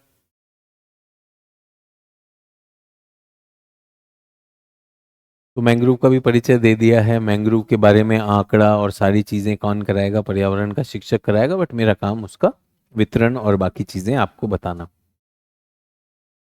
मैंग्रोव की लकड़ी, मैंग्रोव की लकड़ी तटीय लोगों को एक बहुत ही आसान तरीका दिखता है, जलावन लकड़ी के काम आ सकती है। ईंधन है नहीं, गरीब आदमी को चूल्हा जलाना है तो क्या करेगा, मैंग्रोव को लिया और मैंग्रोव को क्या किया, काट लिया। ये देखो, ये है, ये दिखाई दे रहा है, देखते ही मतलब ललचा जाता है भाई। अगर ये नीचे का काट लिया माल तो ये तो जलाने के काम आएगा कि नहीं आएगा। लेकिन ये सर पानी में है तो कैसे निकालेगा, वो सूखेगा ना पानी। सर ये सूख कैसे गया, चला गया ना ज्वार, बाहर चला गया पानी, अब मिल गया, अब जाके क्या करो, काट लो। जब तक तुम काट रहे हो तुम्हारी भैंसी क्या करेगी, वो पत्ते खाएगी। तो यहाँ पे क्या चल रहा है, ओवर ग्रेजिंग भी चल रही है। तो हम लोग क्या कर रहे हैं, इनमें अपने मवेशी छोड़ देते हैं, मवेशियों का खाना हो गया। मवेशी का खाना कहाँ से ला, मैंने कहा ना, देश में सबसे, दुनिया में सबसे बड़ी मवेशी आबादी जिस देश में है उसमें चारागाह है ही नहीं, तो वो कहाँ जाएंगे। शहरों में तो बेचारे प्लास्टिक का कूड़ा खा रहे हैं, जैसे तैसे खा रहे हैं, जो भी मिल रहा है मिल रहा है कि नहीं। लेकिन कहाँ जाएंगे, तो ये लोग जहां हरा भरा दिखा, तटीय क्षेत्रों में हरा भरा क्या है, मैंग्रोव है। मैंग्रोव का छत्र वो खा गए, और नीचे का क्या है जो बचा, मैं ले गया और उसमें जाके मैंने अपना मछली और भात पका लिया है, मेरा तो काम चल गया। लेकिन मैंने क्या कर दिया है, ये जो मैंग्रोव यहाँ पे थे ये सागरीय प्रभाव को रोक रहे थे, और जो तट से गंदगी आती है वो प्रवाल भित्तियों तक ना पहुंचे उसे भी बचाए हुए थे। अब क्या हुआ, मैंग्रोव को मैंने क्या किया, काट दिया, तो तट से अपर्दन क्या हुआ, वो सब इधर गया। मेरी जितनी भी सी ग्रास है, जितनी भी प्रवाल भित्तियां, वो भी मर जाएंगी। और अगर सुनामी और लहरें आई तो क्या हुआ, वो मेरा प्रोटेक्शन भी चला गया। तो खा तो गए मजे से, लेकिन अब ये है तो पूरा का पूरा तंत्र होता है, ये भूमि है, ये मैंग्रोव है, सुरक्षा कवच। यहाँ पे देखिए जो समुद्री घास है, कोरल, सबको बचाता है। तो ये हो जाए, चक्रवात की तीव्रता कम करता है ना, ना चक्रवात की तीव्रता करने की किसी की औकात नहीं है। चक्रवात चक्रवात है, चक्रवात के प्रभाव का थोड़ा सा निम्नीकरण कर सकता है, बस इतना है ना। तो चक्रवात की तीव्रता को कोई नहीं कम कर सकता, उसके प्रभाव का थोड़ा निम्नीकरण कर सकते हैं, तट को सुरक्षा दे सकते हैं, तटीय मृदा का कटाव रोक सकते हैं, ऐसा कर सकते हैं। वो तभी होगा जब आपको मैंग्रोव को देखकर लालच ना आए कि भाई आज शाम बढ़िया बनेगा, इसे काटो, क्योंकि ये लगना मुश्किल है। और एक और बात बता दूं, इसकी जगह कोई और प्रजाति लग नहीं सकती। इकोटोन प्रजाति विशेष प्रजातियां होती, इन्हीं के बस की होता है कि ये जो है कभी पानी में डूबे हुए हैं, कभी पानी में नहीं डूबे हुए, सब चीजें ये अनुकूलित वनस्पति होती है, वरना नहीं होता। ठीक है, तो ये भी हमने बता दिया। गुजरात के बाद फिर आएगा वैसे अंडमान एंड निकोबार, आंध्र प्रदेश उसके उसमें आएगा। तो यहां पे चाहें तो गुजरात के बाद आप अंडमान भी लिख सकते हैं, बट अगर राज्यों की बात कर रहे हैं तो मैं यहां पर रोक रहा हूं। डन, ये भी कर दिया। अब वनों के प्रकार भी देख लें, जब इतना कर लिया। सभी लोग समझ में आ रहा है भारत के वन, कंफर्टेबल? भारत के वन क्या इनके नाम है, क्यों पड़े हैं, कितने प्रतिशत है, कहाँ है, कैसे आ गए? सर इसके क्या यूज होते हैं? बेटा इसकी डाली तोड़ो और दातून करो सुबह सुबह, और विश्व गुरु जो जब दातून करता है तो मजे ले लेता है। इतनी देर से बता रहा हूं, ये पूछ रही इसका क्या है, तो एक तो दातून हो सकता है बेटा,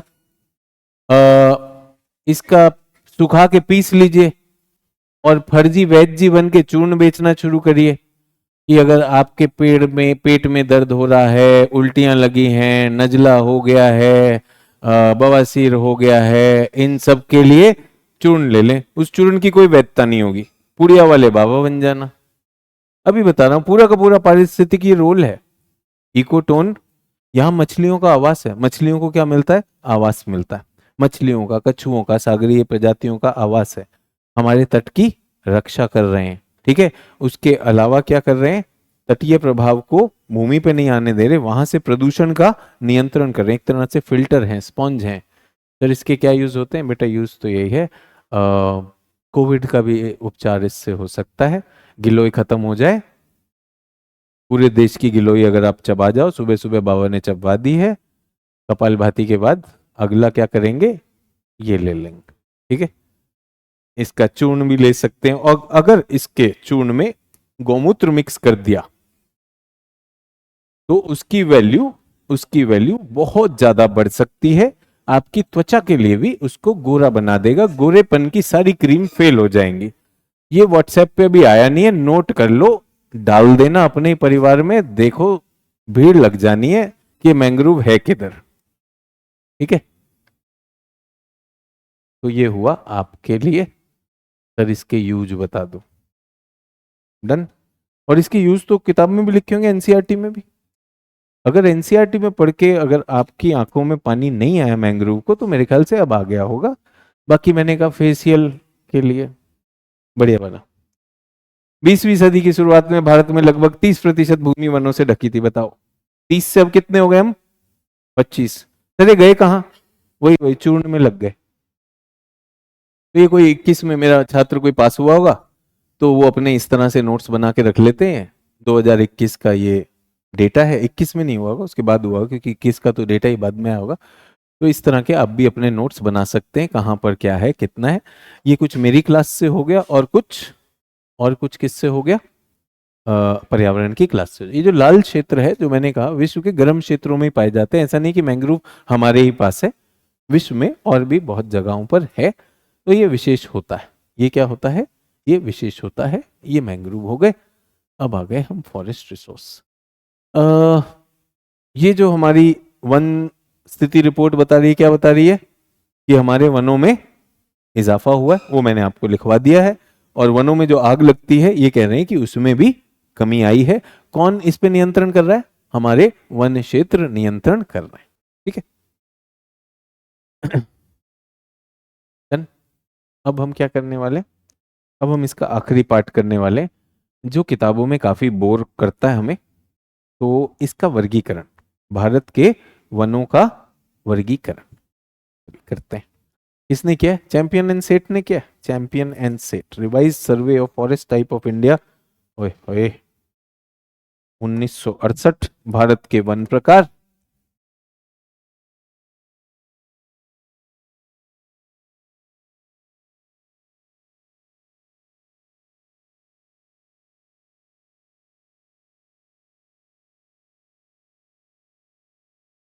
श्रीमान चैंपियन व सेठ वर्गीकरण।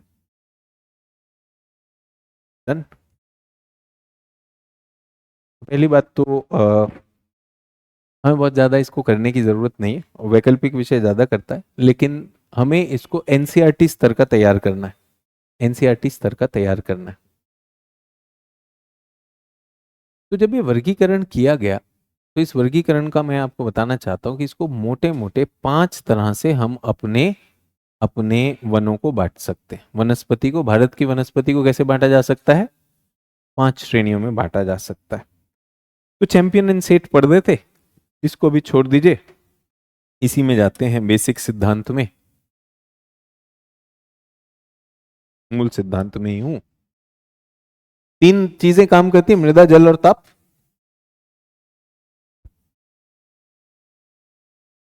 मृदा, जल व तापमान, ये तीनों क्या करते हैं? ये हमारी वनस्पति का निर्धारण करते। मैं ये मानता हूं कि अगर आप हिमाद्री की बात कर रहे हो तो वनों पे चर्चा करना तो बेवकूफी है। क्यों? वहां तो बर्फ से ढका हुआ है। तो अगर कहीं पे वन है, अगर कहीं पे वन है यानी मृदा उपयुक्त होगी कि नहीं होगी? तो इसको हम ये मान के चलते हैं वन क्षेत्रों में उपयुक्त होगी।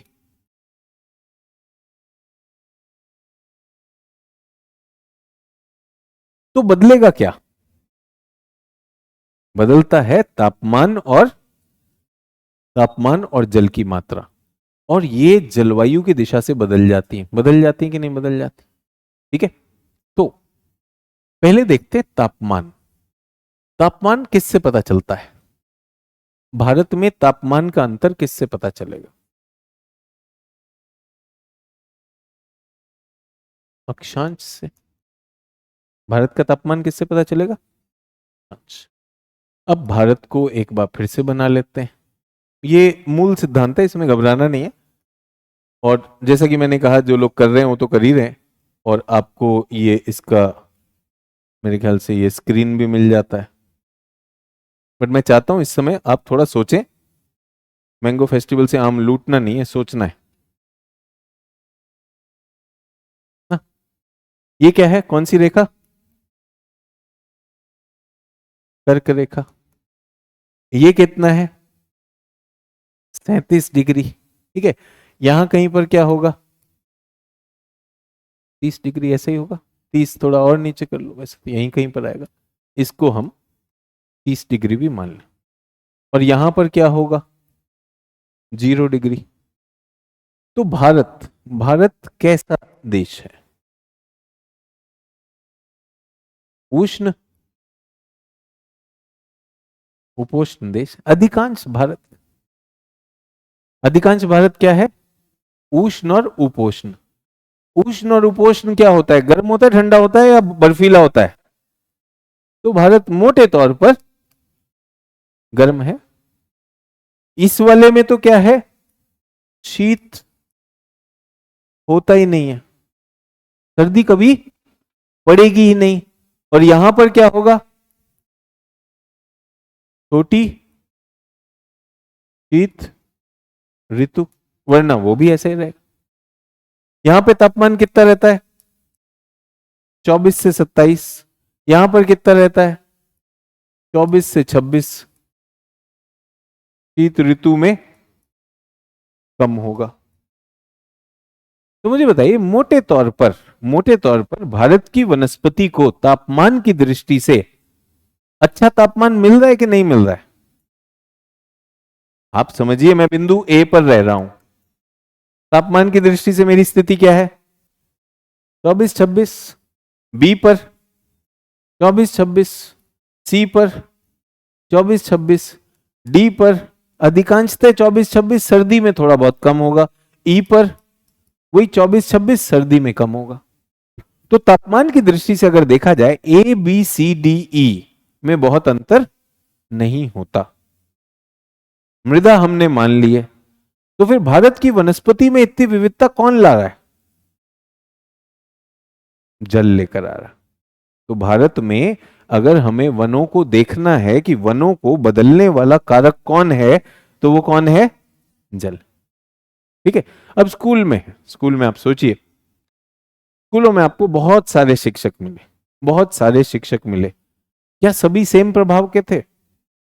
कुछ ऐसे होंगे जो ज्यादा प्रभावी होंगे, जिन्होंने आपके उस विषय के लिए सोच और सारी समझ बदल दी, और कुछ ऐसे होंगे ठीक है स्कूल में अपना काम कर रहे थे, औपचारिकता से वो पढ़ा के चले गए। चले गए कि नहीं चले गए? तो जब हम वनस्पति की बात करते हैं कि इतनी विविधता कौन लेकर आया, तो क्या आपको लगता है तापमान लेकर आया? तापमान नहीं लेकर आया। तापमान तो मोटे तौर पे सही ही था। और यहां पर जैसे ही मैं इसको पार करता हूं, तो यहां पर तापमान की जगह कोई और चीज ले लेती है। ये क्या ले लेती है? ऊंचाई। क्या ले लेती है? उच्चावच। तो अब ये क्या हो गया? और आपको पता है कि ऊंचाई पर जाने से क्या होता है? तापमान क्या हो जाता है? ह्रास दर याद है? तो तापमान का प्रभाव कहां पे ज्यादा देखेंगे हम? पहाड़ी क्षेत्रों में। पहाड़ी क्षेत्र और कहीं पर है? अरे हां सर, पहाड़ी क्षेत्र यहां भी हो सकता है कि नहीं? 2700 यहां पर तापमान की दृष्टि से मैं तो क्या मैं कह सकता हूं तापमान तापमान अ, मैदानी क्षेत्रों में, मैदानी क्षेत्रों में बहुत प्रभाव नहीं रखता। क्यों? उष्ण और उपोष्ण रहता है। ठीक है, प्रभाव पर्वतीय क्षेत्रों में अधिक व्यापक है। तो वनस्पति किस पे निर्भर करती है? मृदा पे निर्भर करती है।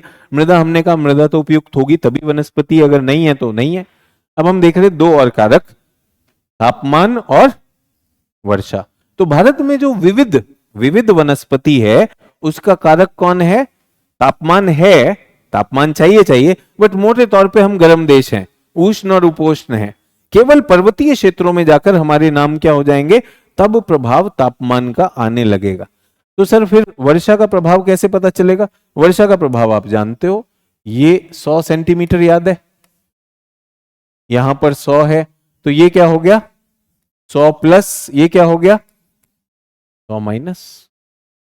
इधर भी ऐसा है, 100 प्लस 100 माइनस 100 प्लस। यहां पर क्या है? 200 प्लस। यहां पर क्या है? 60। यहां पर 20। तो क्या मैं कह सकता हूं कि भारत में ही अगर मैं इस रेखा पर चला जाऊं तो मैं क्या हूं? अति आर्द्र, आर्द्र, शुष्क आर्द्र। जब मैं 100 के पास आता हूं, अर्ध शुष्क। और अब बताइए तापमान की दृष्टि से कितनी श्रेणी थी? तापमान की दृष्टि से कितनी श्रेणी थी? दो ही थी, उष्ण और उपोष्ण। और वर्षा की दृष्टि से अति आर्द्र, आर्द्र, आर्द्र शुष्क, शुष्क, अर्ध शुष्क और शुष्क। अब बताओ उसी तापमान में अगर पानी बदल गया तो वर्षा से क्या मेरा वनस्पति बदल जाएगा कि नहीं? तो भारत की, भारतीय वनस्पति पर विशिष्ट प्रभाव, भारतीय वनस्पति पर विशिष्ट नियंत्रक कारक, तीनों कारक थे ABC। भारत की वनस्पति की बात कर रहा हूं और तीनों कारक हैं ABC। ए को हमने क्या मान लिया भाई? मृदा तो होगी, उपयुक्त होगी तभी आएगा। बी और सी में किसने निर्धारित करना है? बी, बी, बी, वो ज्यादा निर्धारित करेगा, वो ज्यादा निर्धारित करेगा। से निर्धारण मुझे समझ में नहीं आया। देखो भाई, अगर अति आर्द्र हो, अगर अति आर्द्र हो, सभी लोग ध्यान दीजिएगा, अगर अति आर्द्र हो, यहां पर बनाता हूं,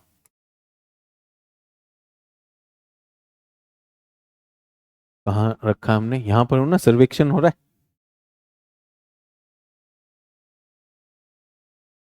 मैं यहां पर हूं। तो मुझे लगता है कि यहां पर बहुत ज्यादा पानी है, सदाबहार होगा। पानी थोड़ा कम हुआ, अर्ध सदाबहार। पानी और कम हुआ, पर्णपाती। बट कौन सा? आर्द्र पर्णपाती। कौन सा? आर्द्र। और भी कम हुआ, शुष्क पर्णपाती। अभी यहां तक वन है। वन कहां तक होते हैं? 100 सेंटीमीटर तक क्या होता है? वन संभव है।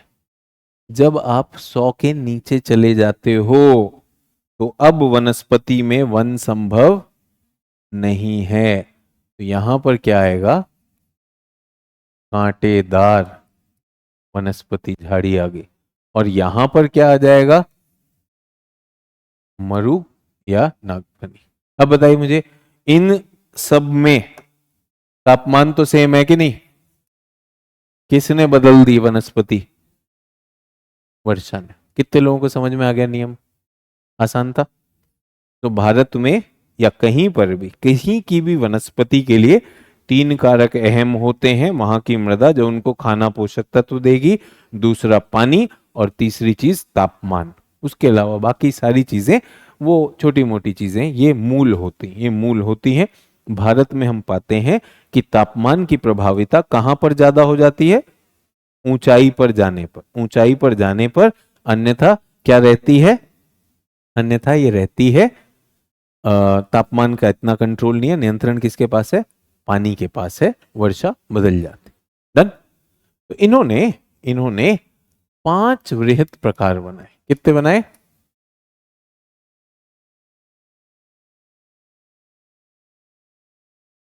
क्या नाम? 5 वृहत प्रकार। पहला,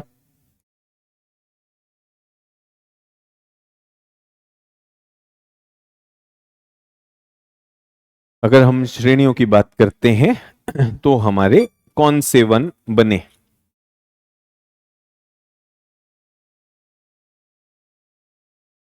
ठीक है।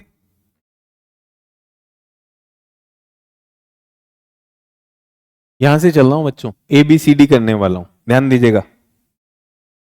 2 चीजों पे ध्यान रखूंगा, 2 कारकों पर। ये मेरा A है। मैं उत्तर की तरफ जाने वाला हूं। कैसे जाने वाला हूं? उत्तर की तरफ जाऊंगा। ए में तापमान की दृष्टि से क्या नाम होना चाहिए भारत में? ए कैसा है? उष्ण है। ठीक है। और पानी कैसा है? पानी भी। तो इसको हम क्या कहेंगे? उष्ण आर्द्र। उष्ण कटिबंधीय आर्द्र वन क्या होंगे? सबसे पहला क्या आ जाएगा? उष्ण आर्द्र वन।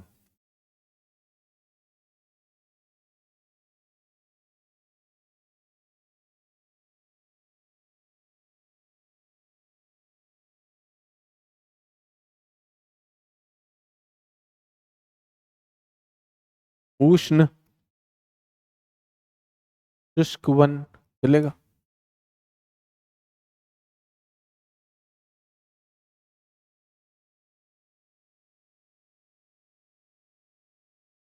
उष्ण आर्द्र वन और उष्ण शुष्क वन। उष्ण आर्द्र और उष्ण में शुष्क भी हो सकता है कि नहीं हो सकता? अब मुझे बताओ सभी लोग, उष्ण आर्द्र कहां पे मिलेंगे? ये उष्ण आर्द्र होगा कि नहीं होगा? बट जैसे जैसे मैं अंदर गया तो उष्ण भी है लेकिन शुष्क मिल जाएंगे, है कि नहीं? उष्ण में शुष्क आ गया। अब उष्ण खत्म कर देते, ए और बी हो गए। ए और बी हो गए। अब हम कहां पर आ गए? सी में आ गए। सी क्या हो गया? अब तो उष्ण नहीं रह गया। अब ये क्या कहलाएगा? उपोष्ण कहलाएगा। क्या कहलाएगा?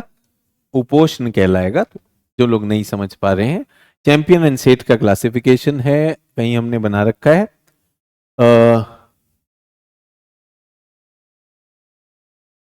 एक तो था मेरे पास मानचित्र, हाँ ये। तो हम यहां से चले तो हमने क्या लिया? उष्ण और आर्द्र। दूसरा क्या लिया? उष्ण और शुष्क। अब हम आ गए उपोष्ण में। उपोष्ण के बाद हम किस में आ जाएंगे? शीतोष्ण में। चलेगा?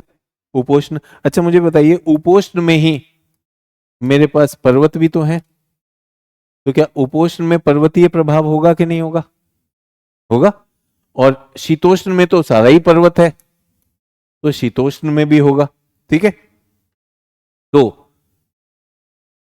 इसको मैं लिख रहा हूं पर्वतीय उपोष्ण वन, पर्वतीय शीतोष्ण वन, और जो अंत है, अंत वाले को मैं क्या कह रहा हूं? Alpine one. 1 2 3 4 5।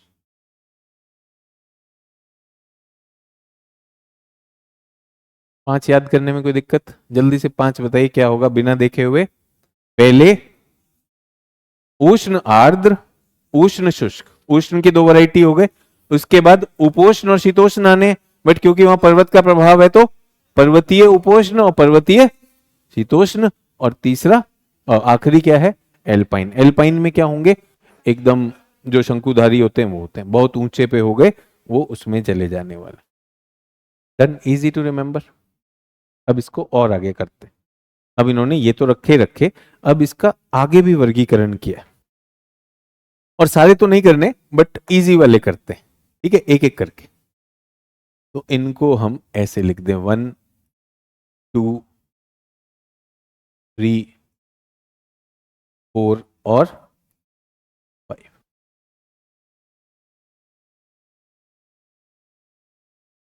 अगर मुझे इसमें सबसे पहले जो वन देखने हैं जहां पे 250 सेंटीमीटर से ज्यादा बारिश होती है, वो कैसा वन हो? सदाबहार। तो क्या मैं लिख सकता हूं सभी लोग, उष्ण सदाबहार? उष्ण सदाबहार कहां होगा? जहां भी 250 सेंटीमीटर से ज्यादा गर्मी और गर्म होना चाहिए। कहां पे मिलेगा? अंडमान निकोबार में मिलेगा, पश्चिमी घाट में मिलेगा, मिलेगा कि नहीं? पूर्वोत्तर में भी मिलेगा। ठीक। अब यहां पर क्या है, 250 सेंटीमीटर से वर्षा ज्यादा है, लेकिन अगर वर्षा 200 से 250 है तो उष्ण है, और सदाबहार से थोड़ा कम हो जाता है, अर्ध या उप सदाबहार। ये कितना है? 200 से 250। तीसरा उष्ण है और अब वर्षा 200 से नीचे चली गई, वर्षा 200 से नीचे चली गई है, तो अब आप सदाबहार नहीं रह सकते, तो कौन से हो जाओगे? पर्णपाती। लेकिन कौन से पर्णपाती?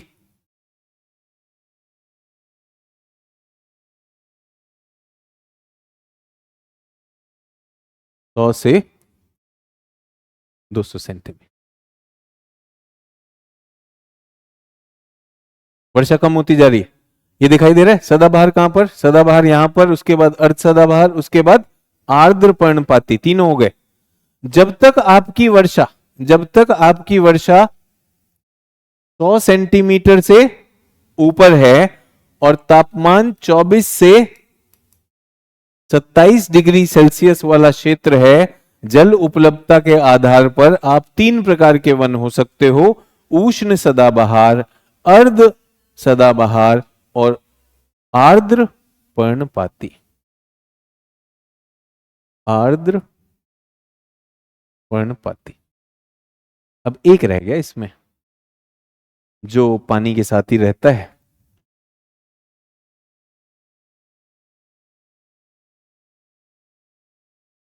वेलांचली व अनूप वन।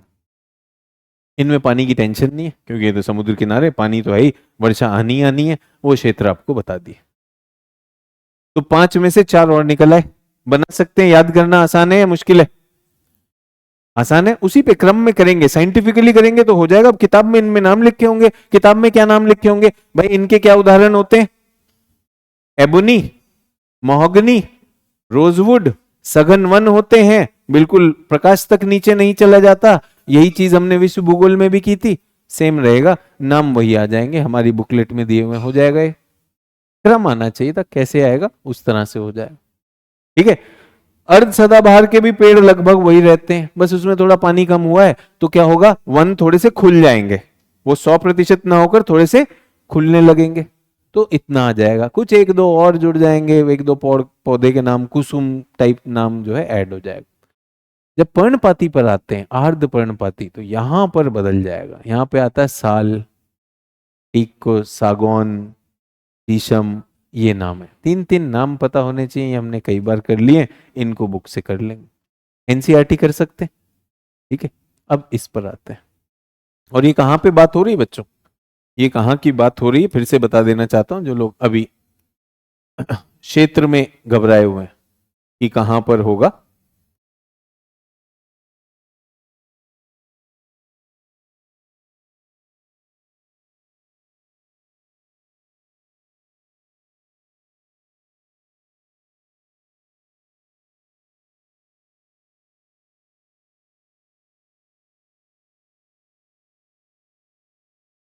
ठीक है, तो मैं ये कह रहा हूं, 1 यहां पर होगा, 2 यहां पर होगा, 3 यहां पर होगा, 4 बनाए नहीं, चौथा तो बनाया नहीं ना, चौथा तो यहां है,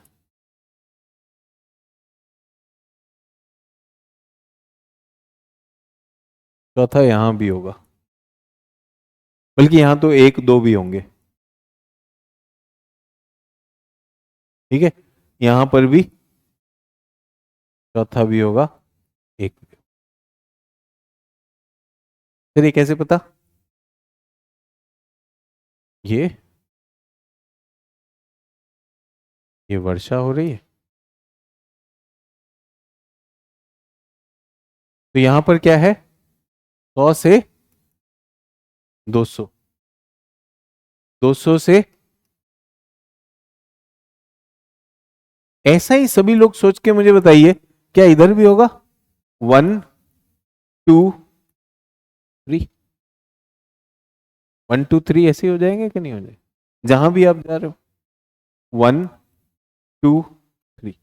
हाँ, वो अलग बात है, किसी को यही नहीं पता कि ये 1 2 3 क्या हो रहा है, तब गड़बड़ है, ये क्या खेल रहा है 1 2 3। अब किताब इसी में नाम लिख देती है, इस राज्य में मिलेंगे, उस राज्य में मिलेंगे, हम घबरा रहे हैं भाई कहां मिलेगा, यहां मिलेगा, ऐसा है। ठीक है, अब इस पे आ जाते हैं, अब कहां पर आ गए भाई, हम शुष्क पे आ गए कि नहीं आ गए, 5 नंबर। 5 नंबर होगा कि आप भाई पर्णपाती तो थे, लेकिन अब आपका 100 सेंटीमीटर से नीचे आ गया, टेम्परेचर वही रहेगा भाई, ज्यादा नहीं बदलता है इसमें, तापमान तो वही है, तो ये क्या होगा, उष्ण आर्द्र की जगह शुष्क संग, उष्ण शुष्क पर्णपाती, उष्ण आर्द्र हो गया, ये भी हो गया, उष्ण शुष्क पर्णपाती, डन। उष्ण शुष्क पर्णपाती, मुश्किल तो नहीं था अभी तक, जो भी चल रहे हैं क्रम से चल रहे हैं, इसको साइंटिफिकली याद करोगे, भारत के वनों के प्रकार की चिंता नहीं करनी है। इन्होंने 5 को तोड़ा किसमें, 16 प्रकार में, 16 प्रकार में, अधिकांश तो हम अभी कर लेंगे, छोटे वालों की हमें चिंता नहीं करनी, उनको हम जीएस में ज्यादा कराते हैं, उसके बाद पर्वत वाला आ जाएगा, तो पर्वत वाला पर्यावरण की तरफ ज्यादा चला जाएगा, इसलिए मैं उसको बहुत डिटेल में अभी नहीं कराऊंगा, बट फिर भी यहां पर आ, कहां पर आ गया भाई 5 नंबर, जल्दी बताओ, इस मानचित्र में 5 नंबर कहां है, सर ये रहा 5 नंबर, सभी लोगों को 5 नंबर समझ में आ गया, 5 नंबर यहां भी आना चाहिए, 5 5 5। ठीक है, अब दिक्कत यह है कि अब यहां पे वर्षा बच्चों हो गई है, अब यहां पे वर्षा हो गई है, ये जो है यहां पर तो थी 75 से 100, लेकिन जब वर्षा यहां पर 50 से 75 हो जाती है, तब मेरा 6 नंबर आ जाता है। ये 6 नंबर का क्षेत्र हो जाता है। छ छ छ क्या है?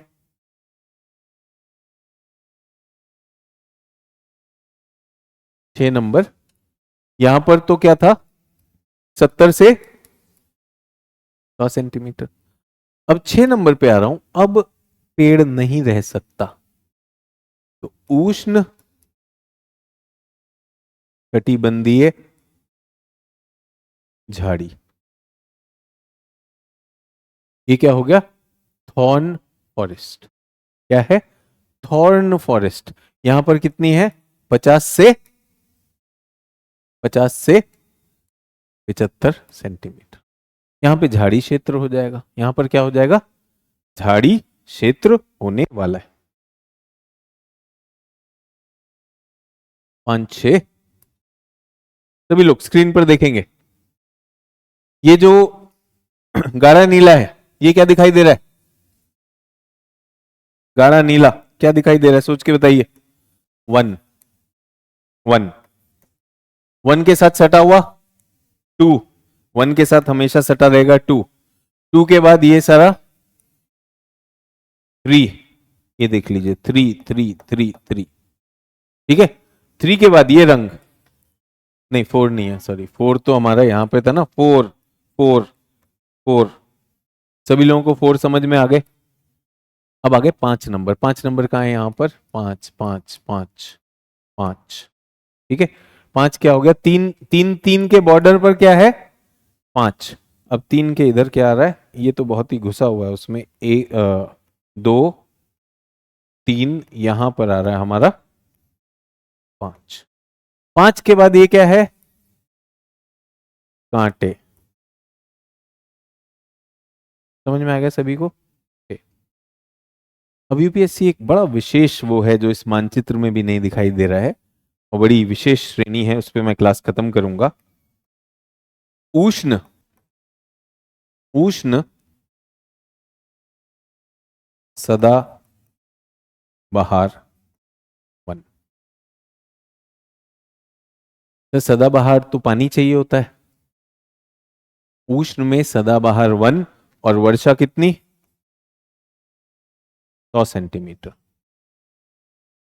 उष्ण में सदाबहार के लिए कितना पानी चाहिए होता था अभी तक? 250 चाहिए होता था। 250 वो कि जिसके अंदर जो है पौधे हरे भरे रहें। तो ये कैसे संभव है? ये कैसे संभव है? ये एक अपवाद है, और ये केवल और केवल कहां पर होता है? कोरो मंडल तट पर। इस पर होता है? कोरोमंडल के तट पर होता है। कोरोमंडल के तट पर होता है। यहां की विशेष प्रजातियां हैं, और इसको किससे वर्षा मिलती है? लौटता नॉर्थ ईस्ट मानसून से मिलती है, और साथ साथ में इसमें नदियां हैं। नदियां इस क्षेत्र को पानी देती हैं, और उससे यह बनता है अकेला।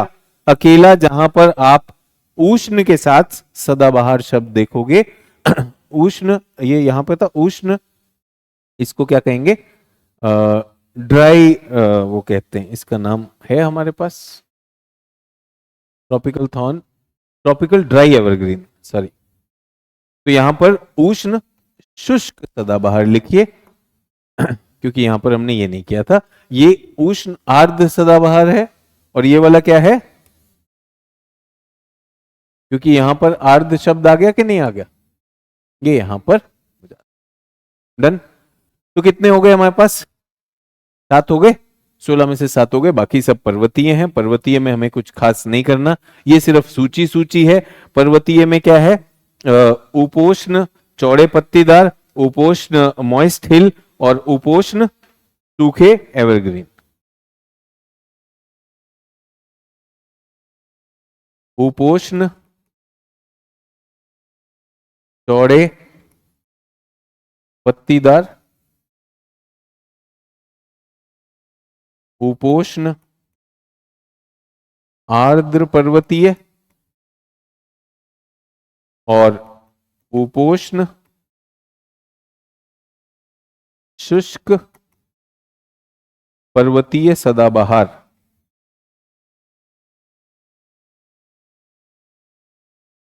एक और सदाबहार कह रहा हूं, लेकिन ये पहाड़ों पर सदाबहार है। पहाड़ के आपने देखा है एल्पाइन जो होते हैं तो उनपे वो भी रहता है। 10 हो गए। उपोष्ण चौड़े पत्तीदार, उपोष्ण आर्द्र पर्वतीय। एग्जाम तक, भूगोल के एग्जाम तक कहां तक इंपॉर्टेंट है? 7 तक इंपॉर्टेंट है ये करना, बट फिर भी वर्गीकरण।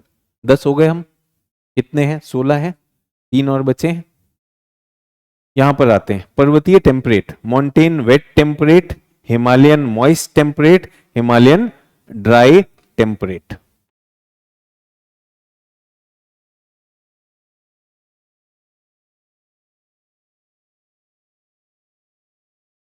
पर्वतीय आर्द्र शीतोष्ण 12, हिमालयी आर्द्र शीतोष्ण 13, हिमालयी शुष्क शीतोष्ण। अब जब हिमालय के पारितंत्र होते हैं पर्यावरण में, अगर इनके कोई न्यूज में है, कोई प्रजाति है, तो वो निश्चित रूप से पर्यावरण में आपको बताई जाती है। 13 हो गए। कोई क्रम है हमारा इसमें याद करने का? तो पहली बात तो यहां से आ जाएंगे, ये पहाड़ी होते हैं, पहाड़ी में आर्द्र होगा और शुष्क होगा। हिमालय में भी क्या होगा? आर्द्र होगा और शुष्क होगा। पहाड़ी में उपोष्ण पहाड़ी और शीतोष्ण पहाड़ी, बस इतना हमने किया है। और एल्पाइन के जो हमारे 3 बचे हैं वो उप एल्पाइन से आएगा। उप एल्पाइन, मॉइस्ट एल्पाइन और ड्राई एल्पाइन।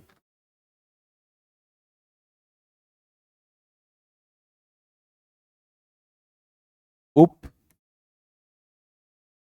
एल्पाइन, आर्द्र एल्पाइन झाड़ी। यहां पर ना पेड़ नहीं लगते हैं, अब पेड़ की जगह क्या आने लगेंगे? झाड़ियां, क्योंकि बहुत ठंडा हो गया वहां पर। और शुष्क एल्पाइन झाड़ी।